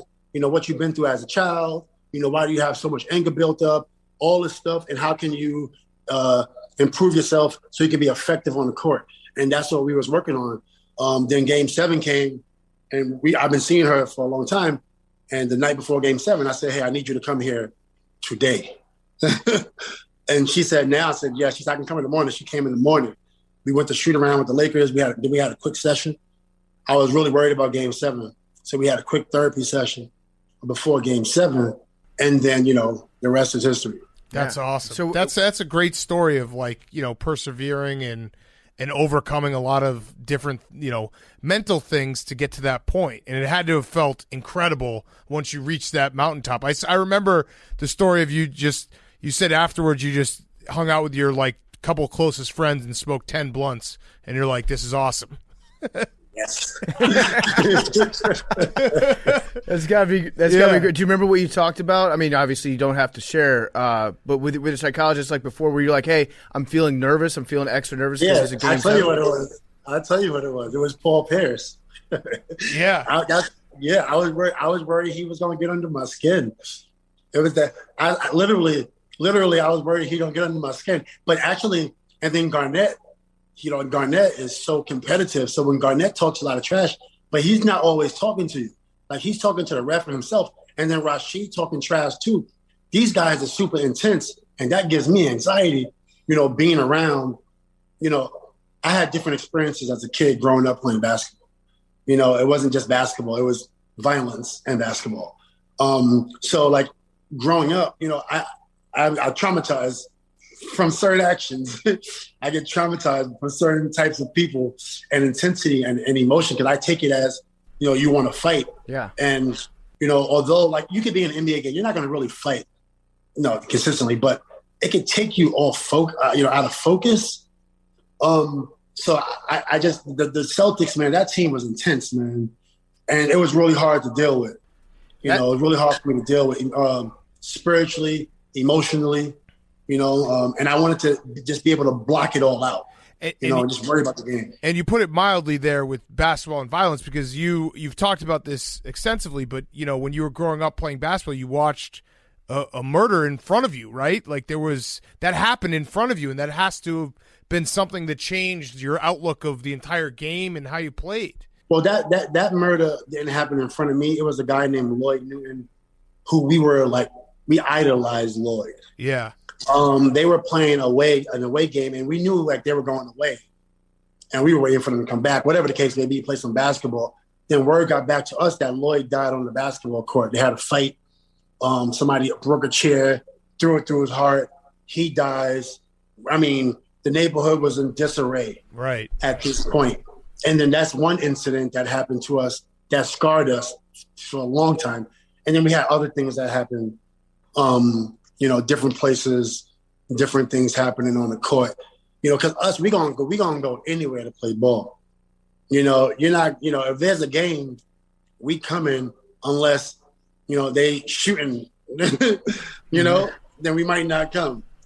It's interesting. It's interesting though, because might not. You have, it's natural. I think it's a perfectly natural reaction if you grow up playing basketball and there's violence that's associated with the game and fights that take place to still carry that with you when you play basketball at a high level. It's all growing up. Right. I think it can show you that it's a rational behavior that you have, a rational feeling that you have, whereas other people from the outside might look at you and be like, oh, that's Ron Artest, he's a hothead, and not understand the full picture of it. But from your perspective, you were able to figure out how to manage that, and it sounds like it helped you out, especially against those intense Celtics teams. Yeah, I mean, certain times, because it was always intense, so intensity wasn't an issue. It's a gift and a curse. You know what I'm saying? It's a gift to play with the type of intensity I play with. Only one time I've seen a teammate work harder, and that's when I got to the Lakers, and I saw Kobe, and I'm just like, I thought I was working the hardest. Yeah, I played with everyone, and my job was to work the hardest.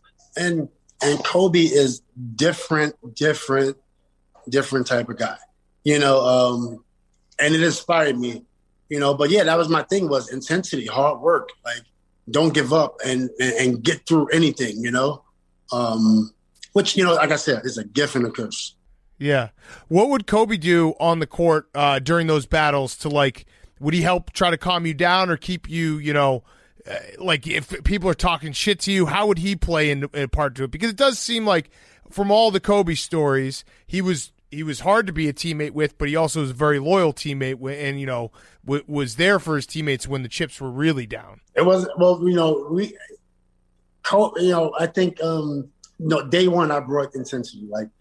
My first practice, I got in an argument with the whole team.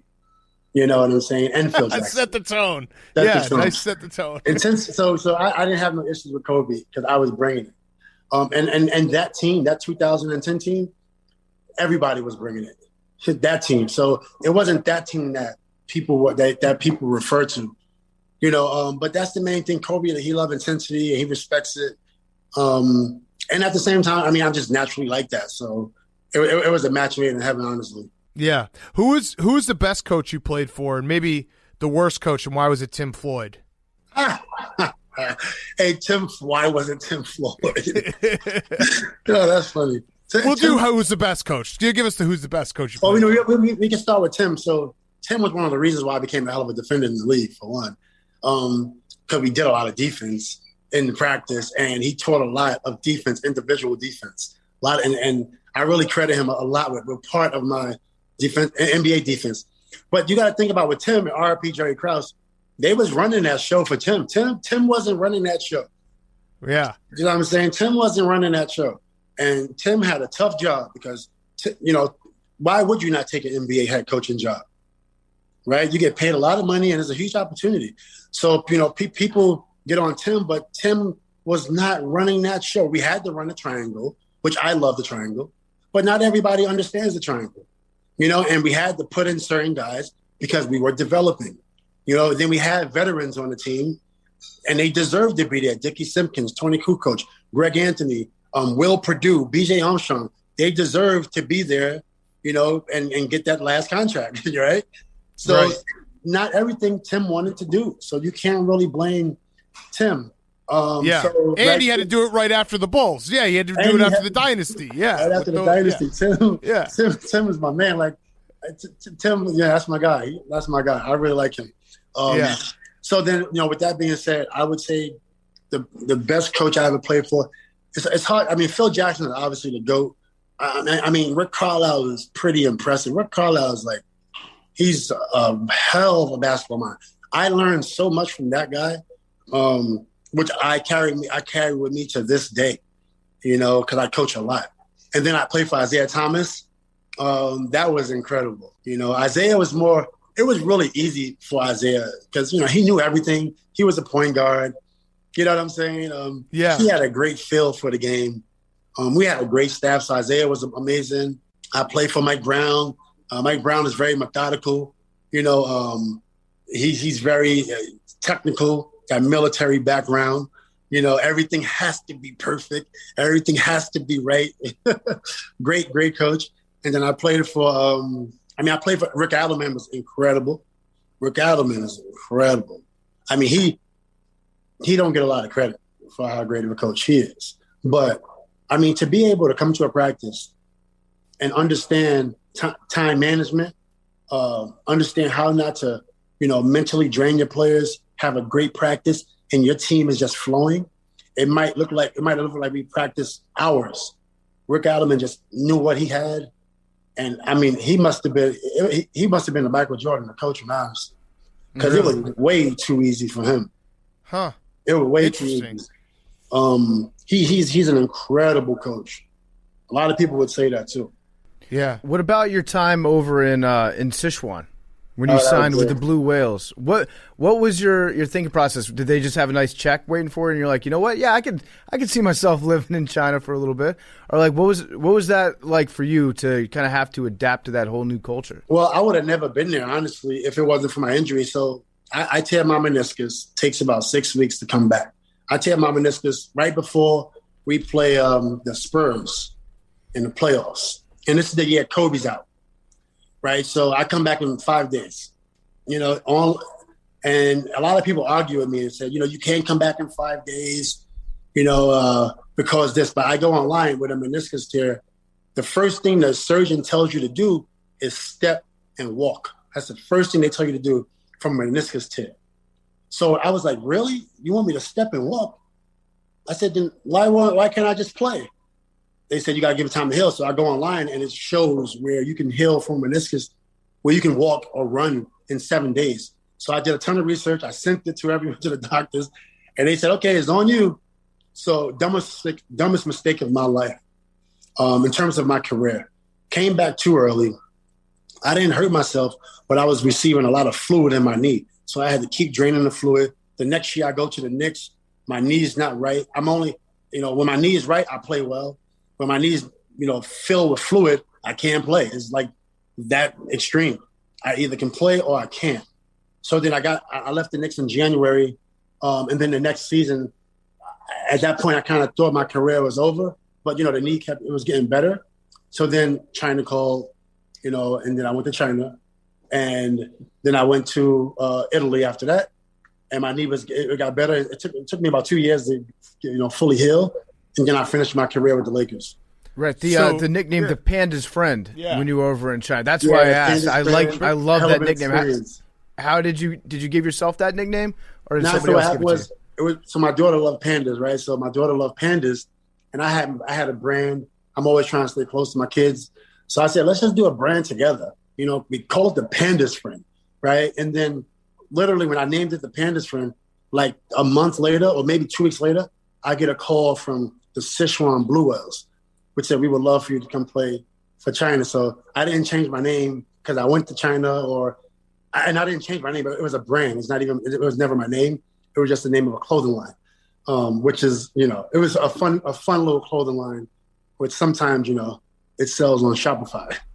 Not a lot.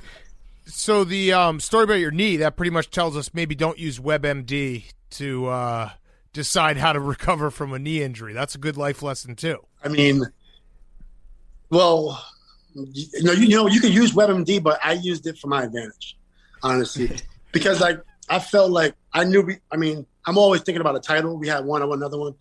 I mean, we had a great team. We had Steve Nash, Dwight Howard. I didn't know if I was going to be able to play with these guys again, and for sure we didn't. Those guys, Nash retired. They broke it up, and I was in the playoffs.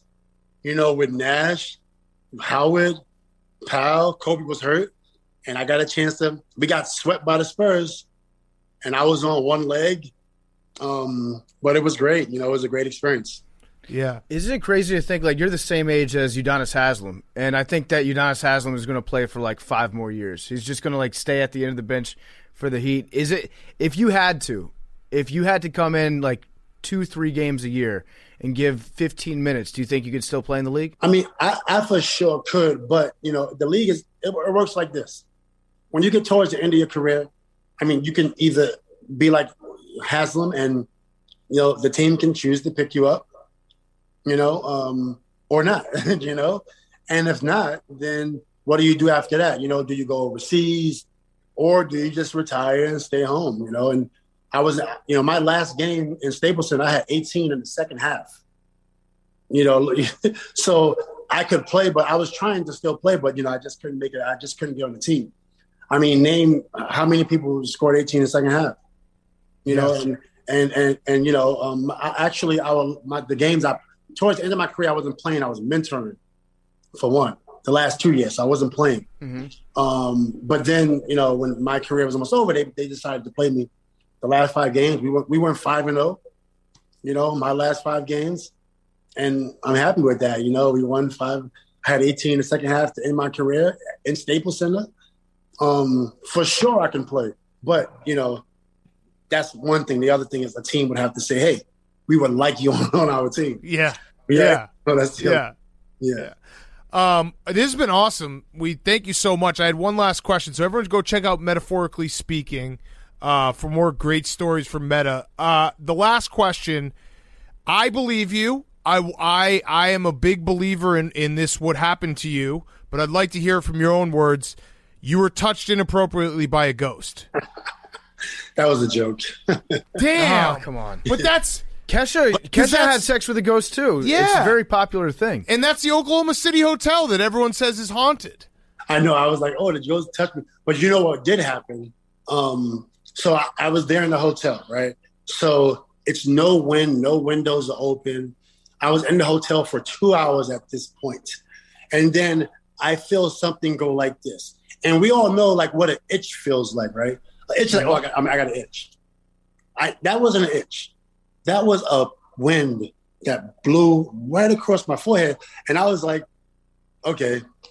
I said, I already know what it is. It's a ghost. So you did get touched by a ghost. You did get touched by a ghost. Not inappropriately. Okay, that part might be a little bit embellished, but you were touched by a ghost. It sounds like when your aunt pinches your cheek. Yeah, you were touched by a ghost. It had to be. What else could that have been? What else? It was a ghost. It's definitely that was a ghost. Yes, but we appreciate it, man. This has been really awesome. And anytime you're in New York City, back in New York, definitely stop by. We'd love to have you back on. And I just want to apologize and pardon my take if I said anything. You did not. That was a great interview. Yeah. That was a lot of fun. Seriously. I enjoyed it. Seriously, when you're in New York, come to the studio. We're right across from MSG. So stop in. We'd love to talk to you in person. Yeah. Okay. I will for sure come by. And thanks a lot. It was great being on your show. All right. Thanks so much. See ya. Metta Sandiford, our test was brought to you by our very good friends over at Coors Light. We love Coors Light. The mountains are blue. If you're listening to the sound of my voice, you know wherever you are, the mountains are blue. It doesn't matter the weather. Coors Light is the coldest tasting beer in the entire world. It is the perfect season for mountain cold refreshment that's made to chill. If you feel like you're always on, you need a moment to chill. If you want to hit the reset button, you need to take a moment to chill with our good friends at Coors Light. These days, everything is go, go, go. It's nothing but nonstop hustle all the time. luckily, Coors Light is made to chill. Just reach for an ice-cold Coors Light. This weekend at the bar, I'm going to go to a Halloween party on Saturday. I'm bringing one thing with me. I'm going in costume as the chillest person in the world because I'll be bringing my own Coors Light with me. The mountains are going to be so blue. That would be a good Halloween costume, too, just a blue mountain. Shout out to anybody out there getting dressed up as a bottle of Coors Light this Halloween. It's mountain cold refreshment. It's made to chill. It's cold lagered, cold filtered, cold package, literally made to chill. Coors Light is the one I choose when I need to unwind. It's made to chill. You can order it on Drizzly or Instacart by going to CoorsLight.com/take. That's CoorsLight.com/take. Celebrate responsibly. Coors Brewing Company, Golden, Colorado. Now here is Usain Bolt. And now for something completely different. Okay, we now welcome on a very special guest. You know him very, very well because he's an Olympic legend, absolute legend. It's Usain Bolt. He is joining us because he's working with Sprint Ray, which is democratizing dentistry through the launch of the Bolt Labs powered by Sprint Ray. So let's talk about that real quick before we get into other stuff. What exactly is this initiative? Because it sounds very cool, even though I hate going to the dentist. You can't, man. You can't hate going to the dentist. It's necessary, you know what I mean? But I guess a lot of people are afraid of the dentist, but it's very important. But for me, this initiative is important because a lot of people in Jamaica, it's hard for them to actually get to the dentist. You know what I mean? I'm from the rural area, so I understand the need for this. And this is why when Sprint Ray approached us, I was excited about this because for me, I'm trying to build a legacy outside of sports. And this is something that I'm excited about building because way in the rural area, you have to travel miles upon miles to get to the dentist. So we can get a mobile truck to get to these people is very important. And I'm happy to be a part of this. Mm-hmm. So how does it work? Somebody uses Sprint Ray and then it contacts a dentist for them who then is able to drive out to their actual house? We'll have a truck, a bus, whatever, with all the dentists on it, and then we'll go to the people. We'll get to travel through different rural areas. We'll probably put out a schedule so people know this is where we're going to be on this day. So it's easier for people to access and for them to get to the dentist. Okay, yeah, very cool. So I have a very dumb question, but listeners to our show know that I usually ask this when we have certain athletes on. How cool is it to be that fast? Because I'm not a fast guy. Like, is it just the coolest feeling in the world to just be faster than everyone all the time? Yeah, definitely. Trust me, it's something that I always smile about when I think about it. Like anybody that comes up to me and want to race, I'm like, be cool. You got no chance, you know what I mean? So it's definitely a cool vibe. Yeah. Are you the fastest person who has ever lived in the history of the planet? Yeah, that's one thing that cannot be disputed. That's such a cool thing to say. Like, I am the best. I'm definitively the best at doing something out of the billions and billions and billions of people that have ever walked on this earth. Exactly. It's a title that's just wonderful to have, and it stands out, and I'm very proud of it. I worked for that, so yeah. So how much faster can humans get at this point? Because it's always something interesting to project. Obviously, it's not going to be possible for anybody to run 100 meters in 5 seconds, right? The human body just probably isn't capable of ever reaching that point. But how much faster can people get? You never know, you know what I mean? For me, the possibilities are endless, and they keep trying to figure out ways, because now, even the other day, they actually came out with new spikes that helps you to actually run faster, you know what I mean? So you never know what's next, you know what I mean? So for me, the possibility is endless right now, because everything is getting better and better, you know what I mean? So it's just levels. Can we say that the person who will break 9 seconds has been born already? Maybe one of my sons. Really. Yeah. Yes. Who? I think you named your son Lightning, right? No, my son is Thunder. Okay. Thunder. Yeah. The one thing I love, the story that I read, you've never run a mile, right? You've never run a distance of a mile. No. That's awesome. So what's the longest you've run? For me, I've gone to 800 meters just in training, just for work, but I've never gone past 800 meters. I mean, it they forced me to do it. I didn't want to. Wait, so you not even a jog? You've never run a jog mile or 2 miles? Some I've tried, but my calf. There's a thing. I have scoliosis. I have really bad scoliosis. So when I run for long distances, my back gets tight, and then it's So I avoid running the long distances. I even try. But when I was younger, I did do 1 5-mile run. Okay. And again, they forced me to do it. That's incredible, though. The fastest man alive never ran more than a mile. I also, I looked up, I used to blog a lot more, but I had an old blog from 2013 that, I don't know if you could fact check this, but you ate 100 chicken nuggets a day leading up to the Beijing Olympics? It was while I was there. It wasn't leading up. When I got to China, the food was not something that I liked. You know what I mean?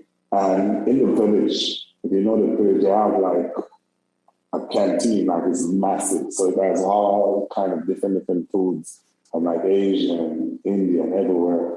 And they had a McDonald's in there.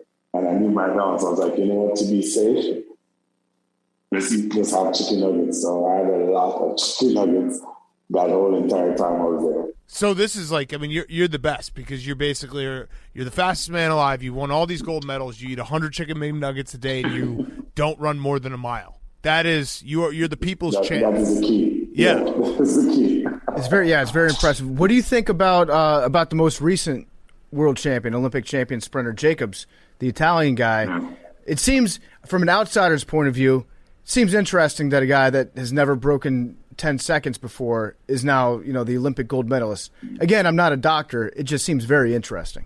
For me, it's all about the moment. You know what I mean? At times, people get flustered in the moment because, to tell you the truth, I was surprised too. But showing up on that line, some people are ready, some people are not. Trust me, it's be at the Olympics finals and know that the race could be anybody's race. It plays on your mind as an athlete because this is the first time I'm not there to compete. So now everybody's saying who's going to win.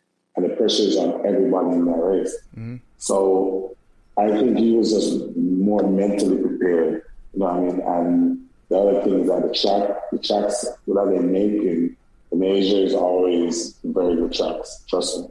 Yeah. The track was really fast last night. That's the part that we didn't realize, too, that, the different tracks in each one in the Olympics, they want you to break records, so they make the track, better and more conducive to running faster times every new Olympics. Yeah, definitely. They try to figure out ways to make the tracks better, so it's better for sprinting and for running fast.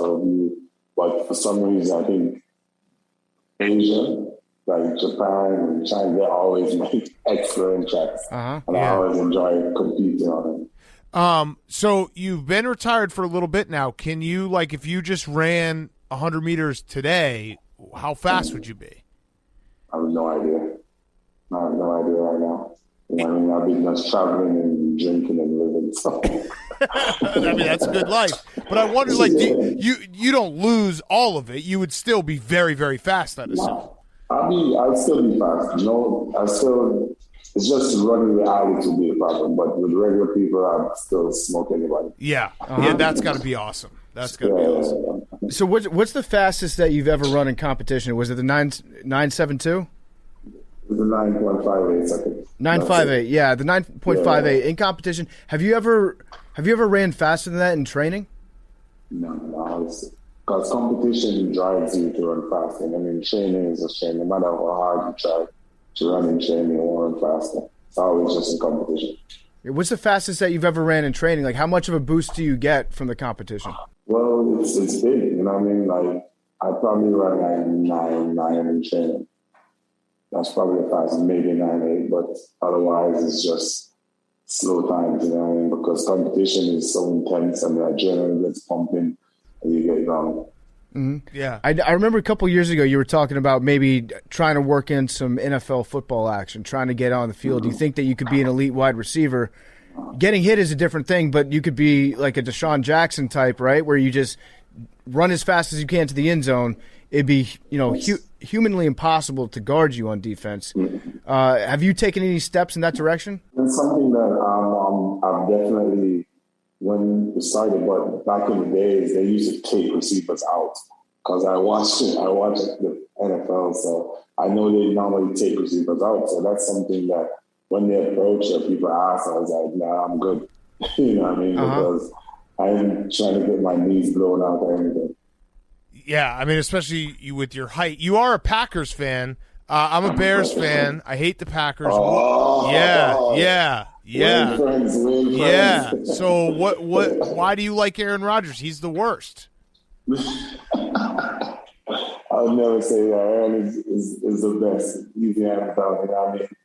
From Brett Favre and everybody, for me, it's been Packers. I grew up watching the game. I didn't get every game, but I got a few games. But this weekend, I'm going to tweet that to you. Yes. This weekend, when we beat you this weekend, we'll talk. I don't know about it, but yes, I mean, you guys beat us. I'm going to follow you right now, so I'm going to tweet at you when the Bears beat the Packers, which doesn't happen very often, but that's going to happen. I guarantee it. I'm personally guarantee it. So the Olympics, the Olympics are, to me, I love watching the Olympics, but it does feel like at times it's fading in terms of like the popularity overall. What is it in the Olympics? When you were in the Olympics, everyone was tuned in because you were such a big deal. Do you think the Olympics are going to go back and forth in terms of popularity based on just the athletes, or is there a fixed long term? I feel like it's always going to be about athletes, you know what I mean? If they step up and people are excited, like Simone Biles, people are excited to see her, so people will watch. So the athletes really put on great performance and make it big, then people will tune in no matter what, you know what I mean? So that's something is all on the athletes to really make people want to tune into the Olympics and watch the Olympics. So yeah, something big. Yeah, it's also, I mean, your longevity and also Michael Phelps' longevity coinciding really kind of helped with, those were must-watch Olympics. Yeah, I fully agree with this. You know what I mean? Michael Phelps in the water was just dominant force. You know what I mean? He proved himself over and over again that he's the best. And for us to be at the Olympics at the same time, every year people look forward to actually seeing us and watching and expecting this greatness from us. The iconic picture of you running away in the 100-meter dash, the one where you're looking over your shoulder, and it looks like you're laughing at the guys that are trying to catch you. It's become one of my all-time favorite memes. You can put anything on that, and it'll get a laugh out of me for a meme. Were you actually laughing at the guys behind you, or was it just a split second? I don't even remember what was going on in that race. People were like, you're laughing. I was like, I don't remember laughing, but the picture, you got the picture, it looked like I was laughing. So, and that picture kind of just blew up, you know what I mean? And I don't know. I don't even remember laughing, but maybe I was smiling. Yeah, it's a great picture. You're just grinning at people. It's almost like you're laughing at them because they think that they can be faster than you, and you're just like, I'm the one who's fast. Yeah, because everybody believes they can beat me. So it's always fun. Yeah, I mean the iconic. Yeah, it's a very iconic picture. So the relay. America sucks at the relay now. Why does America suck at the relay now? I really don't know. I swear, I didn't actually. It was actually this year that I actually took note. I've never really taken note of the fact that they never get the baton around. It's always something that goes wrong. It was this year that I actually watched and they said, let's see if America will make it, and they didn't make it, and I couldn't believe it. I don't know. You guys are such great athletes, such great runners over there in Jamaica, so I never know why you guys never do good in the Olympics for one. We can't do the baton thing. The baton. What approach does Jamaica take to a baton that America does not? I don't know. For us, I guess we don't practice as much. We just go in and just let it happen. I like that. Yeah, we practice too much. Don't overthink it. Just be an athlete. That could be it. That could be it right now. It does make sense because you shouldn't have to plan out for how to hand a baton to somebody. It should just be something that you naturally do. You don't need to train specific muscle groups to hand a baton. And we're so obsessed with sports science sometimes, we might do something like that. The only difference with change the baton is that it depends on the people you're bringing it to, because they have to get a running start. So if you're giving if you bring somebody that's really fast, they have to make a shorter marker because there's a marker for when they actually take off. And I think that's the only part you have to get right. I think it's easy to hand the baton over, you know what I mean? Because you just have to be really safe, and there's the specific rules and things that they tell you as a baton changer. Listen, keep your hands steady. Do not feel, because a lot of people do that. If they expect to feel the baton, they start moving their hands around, and that's how you drop the baton and miss, run out of the box, all these things. Yeah. All right, so I have one last question. I'm very nervous to ask this question because you're a big soccer fan. You're also the GOAT of running. You're the GOAT of 100 meters, 200 meters. So, from GOAT to GOAT, who is your GOAT in soccer? Cristiano Ronaldo. God damn it. I knew he was going to say that. Are you a Man U fan? Is that why? Yeah, it's partially why, but Cristiano has proven himself from Manchester United to Real Madrid to Juventus and now back at Manchester United. You know what I mean? Proven how? Just tapping it in? Just no. Penalties? Yeah, well, between the two of you are the GOATs of a combined 106 meters. Yeah. Listen, being in one team all your life, what does that mean? You know what I mean? That's what I'm always saying. That's why Tom Brady left New England, to prove to the world that I'm the one that got those rings, not New England. You know what I mean? So that's how you have to do it. You know what I mean? You have to prove to the world. Everybody knows when Tom won that 7th ring, he was like, all right, what do you got to say now? You know what I mean? So that's why he left. He didn't need to leave New England. So why didn't you run track for America? Oh, that's not, no, I can't. Well, you should have. You should have won us some gold medals. No, the Jamaicans would have killed me. That would be assassinated. Yeah, that would have been bad. That would have been really bad. So are you going to root for Aaron Rodgers when he leaves Green Bay? That's I don't think he's going to leave. Oh, yeah. Oh, he's leaving. Well, then he's not the GOAT. He's leaving. He is leaving. I don't think he's going to leave. He's not put that out there. He's not put that out there. I'm actually... Whatever. I guess I expected you to say Ronaldo, but it does pain me a little that all you care about is like tapping in from two feet out. Watch this season. Watch this season. I want you to record this. Watch this season of Messi in PSG, and then we'll talk afterwards. Yeah, he's awesome. He's the best. Can you imagine if Messi? He's won literally everything. He's just getting used to French culture. What I'm saying, what has he done so far? He's getting used to it. Ronaldo has never won a. What's the South American Cup? World Cup. In 4 games. South America. What are you talking about? He's done 5 goals in 4 games without the penalty I might have. Okay, well that's because they don't play defense in England. Yeah, it's a completely different league. It's a farmers league. It's the number 1. They don't play defense. No. Well, you have to go. I know you have a heart out. Yeah. Listen, the league that Messi's in right now is like the fifth best league in the world. No. Ligue 1? Come on. Ligue 1 es bien. I love it. I love all the leagues equally. Yeah. So I don't know what you're talking about. At the end of the season, or mid-season, we should have another conversation. Okay, perfect. Yeah, the Bears can beat the Packers, and Messi's going to prove that he's the GOAT, and we'll have you back on. Don't worry. This weekend, I will be tweeting at you. Don't worry. Okay. All right. Well, Usain, thank you so much. We appreciate it. Awesome thing you're doing with Sprint Ray and helping get dental work to everyone in Jamaica. So we appreciate you joining. No problem, guys. No problem. Thanks so much. Usain Bolt is brought to you by DoorDash. Becoming a Dasher is a no-brainer when you know how easily it fits into college life. With Dashing, you can make money whenever and wherever you want. It's all in your terms. Sign up for the most flexible gig on campus. See how DoorDash can help you deliver your best semester yet. Work when you want to work, not when you don't. Unlike a full-time job, when and where you work is totally up to you. You earn on your own terms. You can earn for an hour, a weekend, or throughout the week. No boss, no uniform, no set shift schedule. I delivered pizzas when I was in college, and honestly, it was pretty fun getting to drive all around, getting to drop food off. I liked it, I enjoyed it, and you can earn money by delivering food on your own terms. Easy way to fund your fun at school. Earn as you go, plus earn extra with available promotions. Get paid the same day you work. Earn with the best. #1 food and drink app. DoorDash is in over 7,000 cities and counting.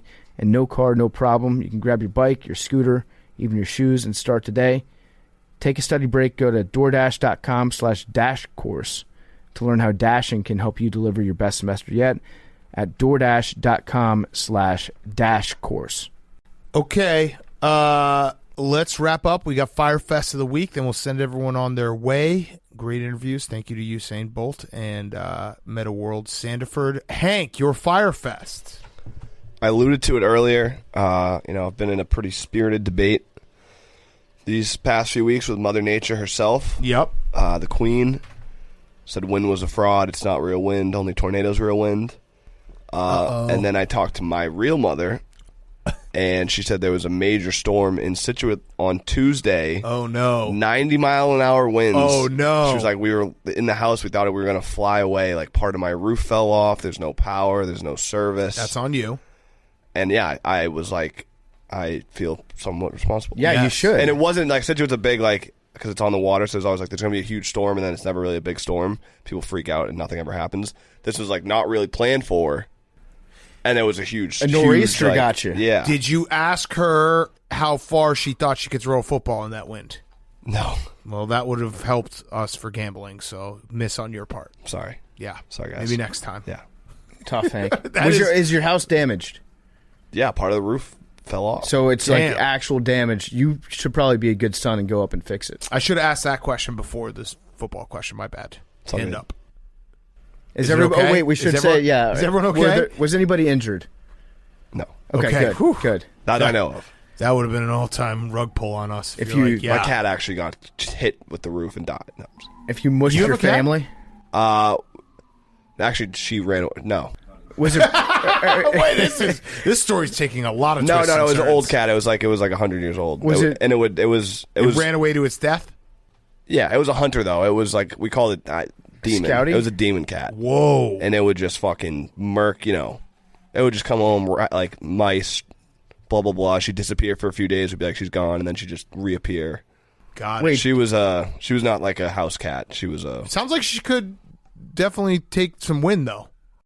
Yeah, if she was still around, she would have been fine. Okay, that's good. Yeah, that's actually that's incredible. Like cats, say what you want about cats, but I've heard that type of story before, where like a cat, indoor outdoor cat, instead of like having their owners have to put it down, just like walk away one day. Just be like, that's it. Yeah, like because there was multiple times where it was like. The cat's been gone for 2 weeks. It's gone, and then it would just reappear. So it took like a dude, solid what like a fucking 6. Drama queen. I'm sure my mom is still like low key, like maybe she'll come back. Yeah. No, all right. Name another pet though that could just leave the house and survive on its own for like 2 weeks. I don't think a dog would ever be able. No, a dog's mission, if it ever ran away, would just be find the next human and run up to it and introduce yourself. Yes. A cat is like, fuck this, I'm going Rambo. Yeah, I'll see you when I see you. Mm-hmm. PFT, your Fyre Fest? My Fyre Fest is I have a zit. And no! I'm as a 27-year-old, it's tough. That is tough. I'm well past puberty, and I'm just convinced I'm going to keep getting them until I'm 28, 29, 30 years old. Brutal. It's bad. I woke up the other morning and my face hurt, and I was. Where is it? It's right there. I put makeup on it today. Oh no! Yeah, man card. Yikes! Big man card. But you know what? Damn! All these glaring lights. I couldn't have it reflecting off there. But yeah, I got a pretty nasty zit right now. I don't know how to make it go away. Squeeze it. Yeah. I tried. Pop it. I tried. Rub some pepperoni on it. It's unpoppable. It's an unpoppable zit. Bubba has a Fyre Fest too. Oh, Bubba, you got a Fyre Fest? Special edition. I actually forgot about this. I told Hank. So I kind of want Billy and Jake's input on it as well. So when you guys were gone Thursday, we had planned to do a video, which Billy had planned to go mini golfing. And it was a mini golf thing that was made for like 4-year-olds. We did like 2 holes, like you couldn't even fit at the place. Release the footage. You have to release the footage. No, I literally, we had to stop. I was like, I can't film here. It was all children. You have to release the footage. I have it as blackmail. No, release the footage. Blur the kids' faces out and release the footage. No, it was so bad. We couldn't. All right, you know what we got to do? I'm not cutting together this video. No, you have to cut it together. We got to do We got to incentivize people. What are we at right now on the YouTube? We'll do a YouTube premiere where PFT and Hank and I watch it for the first time and commentate on it. They stopped doing the video. 313. How many? All right, when we get to 325. How many minutes of footage do we have for this? I have no idea. All right, when we get to 325, we're going to release the footage and we'll do a live watch with everyone. And we'll watch. PFT Hank and I will sit here and watch it and comment on it. I don't even know if I dumped the footage. I need to find it out. Billy, what happened with the planning there? Oh, no, my planning was, I planned it down pat. I got the tickets, got the venue. He didn't look at. It sounds like the venue was the major problem with this. Okay, there was a video made there already, so it was possible to make a video there. How old were the people that made it? 40s. Okay, so you go out there. How many kids are around? There are mini golf courses in New York. Yeah, it was it was a premier mini golfing. It doesn't sound like it was premiere. Text me the address. No, I'll admit it. It was my idea. I saw an Instagram ad of it. It was Pixar Putt. And so it's a pop-up. It's not a real mini golf course. Got it. Each hole was modeled after a Disney movie. That sounds pretty fun. Yeah, it sounded fun. It looked fun. I would like. But it wasn't. Was there a card sold? The tickets. We only finished the front 9. So okay, wait, who won? Holy shit, Billy! This is so small. It was tiny. I'm looking at the pictures. You didn't, dude. It's like look. It was. I thought it would be a fun idea for a video. I'm gonna take my son to this, and this is very small. But what?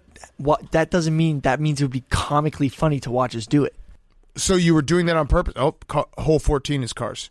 Oh, so you were doing it as a bit? It'd be hilarious to watch us do that. Except that we were on top of people, so they kind of couldn't even talk or make jokes. Got it. All right, we'll watch it. So there's a Buzz Lightyear hole? I want to see this. Have you guys seen there's a few Toy Story holes. Have you seen the commercial for the new Buzz Lightyear movie? Yeah. Creepy. I'm going to take my son to this. Very it's creepy. Gonna be awesome. Hard pass. All right. My Fyre Fest is, I think, I've always had good vision my entire life. I think I'm starting to... Last night I spent an entire night. Do you ever Damn, that sucks. Right as you were starting to see the board. Yep. No, I actually. This might be part of it. I've been so bad gambling this year. You ever turn on your TV and you think that someone fucked with the settings? Something's the ratios, the zoom is in or something. Yeah. Spent all night trying to figure it out, and I'm pretty sure it's just my eyes. You should get checked for diabetes. Oh. What? Yeah, cause blurry vision. Billy, you're the worst. This is like that time I had diarrhea and Billy was like, COVID. Remember that? Billy is a walking WebMD. Yeah. If it was if you could edit WebMD like you could Wikipedia, that's what Billy's brain is. You might have river blindness. I think in which case ivermectin, right? Of course. I honestly think it's just the fact that I stare at a screen all day, every day, and every weekend is 20 hours of watching football is probably not great. Man, that touch grass. Imagine if you went blind and had to wear sunglasses all the time. That would suck. Yeah. Billy, your Fyre Fest. Everyone thinks I look like Buzz Lightyear. Yeah, I was just about to say, wow, it's trending topic on Twitter right now. It wasn't anything about your tweet last night? What tweet? Read it out loud. Do a Monday reading. Okay. By the way, I have a Monday reading for us that we will do on Monday if we have enough time. I've got one too. What's yours about? Mine is 3, 2. Wait, hold on. I've got mine right here. I got to pull mine up. Hold on. Where the fuck is it? Read the headline at the same time. All right, 3. Well, are we doing the headline or just saying what it's about? Ready? 3, 2, 1. The Alabama student crowned homecoming queen despite election violations. Okay, we're different. Okay. Mine was the 37-year-olds are afraid of the 23-year-olds who work for them. I agree with that. Yeah. Did I write that? No, it was Billy wrote that. I read the first paragraph. Billy wrote it. Okay. Basically being like, why are all these bros afraid of me? We might have to do double Monday reading then because there's some shit going down at the University of Alabama. Okay. Billy, your Fyre Fest. Is this tweet? I think it's a good tweet. Okay, go ahead. I'm getting a lot of shit for it, though. Even though it's a good tweet. Somewhere out there, girls with zero interest in baseball are rooting for the Astros because they think it might help their astrological sign. Now, wait. I don't get it, Billy. Can you explain it to me? Girls who don't like baseball. So you're saying girls don't like sports? No. Girls who don't like baseball. There are girls who like baseball. What about guys that don't like baseball?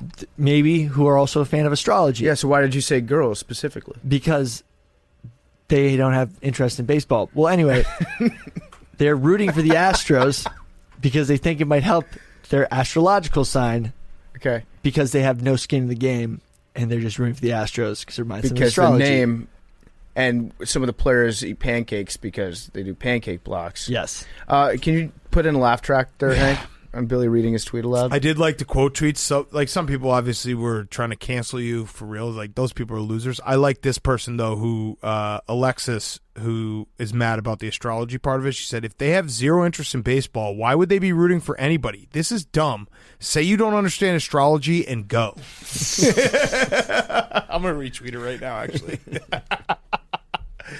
Like, just fucking admit you don't know astrology, bro. Look, and man. there's the door. When you're shooting from the hip, a lot don't come out the best. No, but Billy did a great job of. He said that he wasn't trying to appeal to his current audience. Yeah, with this tweet, which is in that trying case, to steal Caucasian James audience. you did an awesome job of not appealing to your audience. Right, but Good it job. still did well. Or any audience. Studio audience. All right, Jake, go ahead. Finish this up. Yeah, so you guys actually saw this a few weeks ago. It happened again yesterday. I go in the shower with my Apple Watch, and it randomly sends drawing in iMessages. That happened? Yeah, remember a few weeks Oh, ago? yes, Mhm. yes. So yes. it's just bugging out. Yesterday, to my friends, it sent a lion kissing emoji out of nowhere. Just like Wait. the water, I guess, hits it. A lion kissing? Yeah. I didn't even know that was an emoji. I didn't either. I love it. So it's annoying. And Jake's freaky like that. In the shower? Yeah. Now, Crazy. you got to start like taking advantage of that. You should just send like the most foul And be like, pictures. oh, ever. it's Be an like, accident. Yeah, sorry, I butt dialed you. Yeah. Yeah. How long you take in the shower? Under 5. Okay, nice. That's I feel like that's standard. Yeah. Long showers have, like, I feel like that's a tough life they live because they just, like, I know, people who, like, get in the shower and they just lose track of time. Yeah. They're always late. Mm-hmm. That's you, Hank? They just, like, zone out in the shower and they're always late. I feel bad for those people. I don't think they do it on purpose. They No, just my lose- biggest problem is that like I'll be like I have 10 minutes to shower, but then I don't factor in the like getting ready and stuff time after. Yeah. So usually it's like a 20-minute. That's guy stuff. It's a 20-minute process. The worst part about having long hair, without a doubt, is how long it takes you in the shower. Yeah. It's awful. What, Billy? Remember when I used to plan, like, when I started my shower to when I got to work as my commute and you guys called me crazy? Yeah. That's why I did it. Oh, because you had to take into Yeah. account the fact that you take 20-minute showers.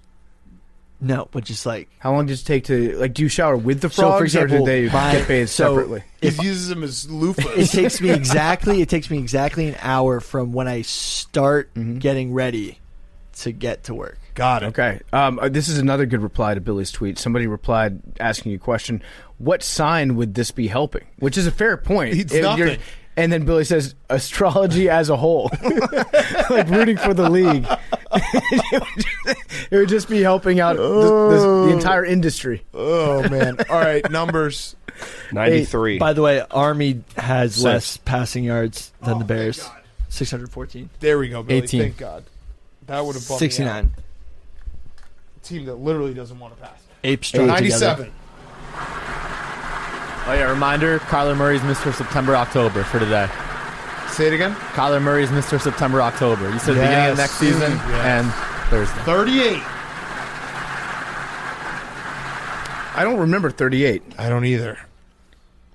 Is it new? Hank we got just- Gami? Hank's happened. This is our 5th time. Fifth time. Yeah. I mean, you I thought we trying had to a pretend Gami. like you have an internal, remembrance of what numbers came Yeah, out. it's true. That's true. But I agreed with him. I was like, yeah, no, I don't remember To tell either. you the truth, the only ones I ever remember, I remember 47, and then 92 has happened a couple Recently, times. April 29th was the last time it happened. Is Oh, so number- it's been a long time, Hank. fifth time. Apologize, Hank. No, Is number fuck no. 22 ever been called? Because I got a very troubling No. email from someone No 22. named Kevin who said, is 22 in the lottery machine? I've been guessing I 22 can take them every all show. out and He take a said- picture. He said, I've been guessing 22 for every show for months, only to be disappointed every time, including the time you guys did like 50 numbers for Blake of the Year. Please let me know. My mental well-being is on the line. I'm sure that there's a 22. No, I feel like he's right. I feel bad for that guy. I'm sorry, dude. I'm eyeballing it right now. I don't see 22. All right, we'll get back to you. Jake will do an audit. Yeah. Love you guys. Talking away up to say it seems my life say it anyway. Gonna change. Today's a night. I'll close my eyes. Day to find you. Begin to pray. Shying away. The tears of joy. I'll be coming for your love, okay? Take on me. Take me on.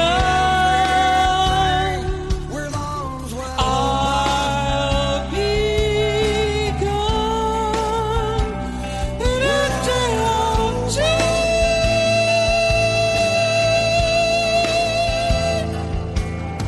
Well, I don't know. Needless to say, I'm all descended to be the man. Follow me. I have to be stolen away. Slowly learn life is okay. We say after me, it's no better to be safe than sorry. Take on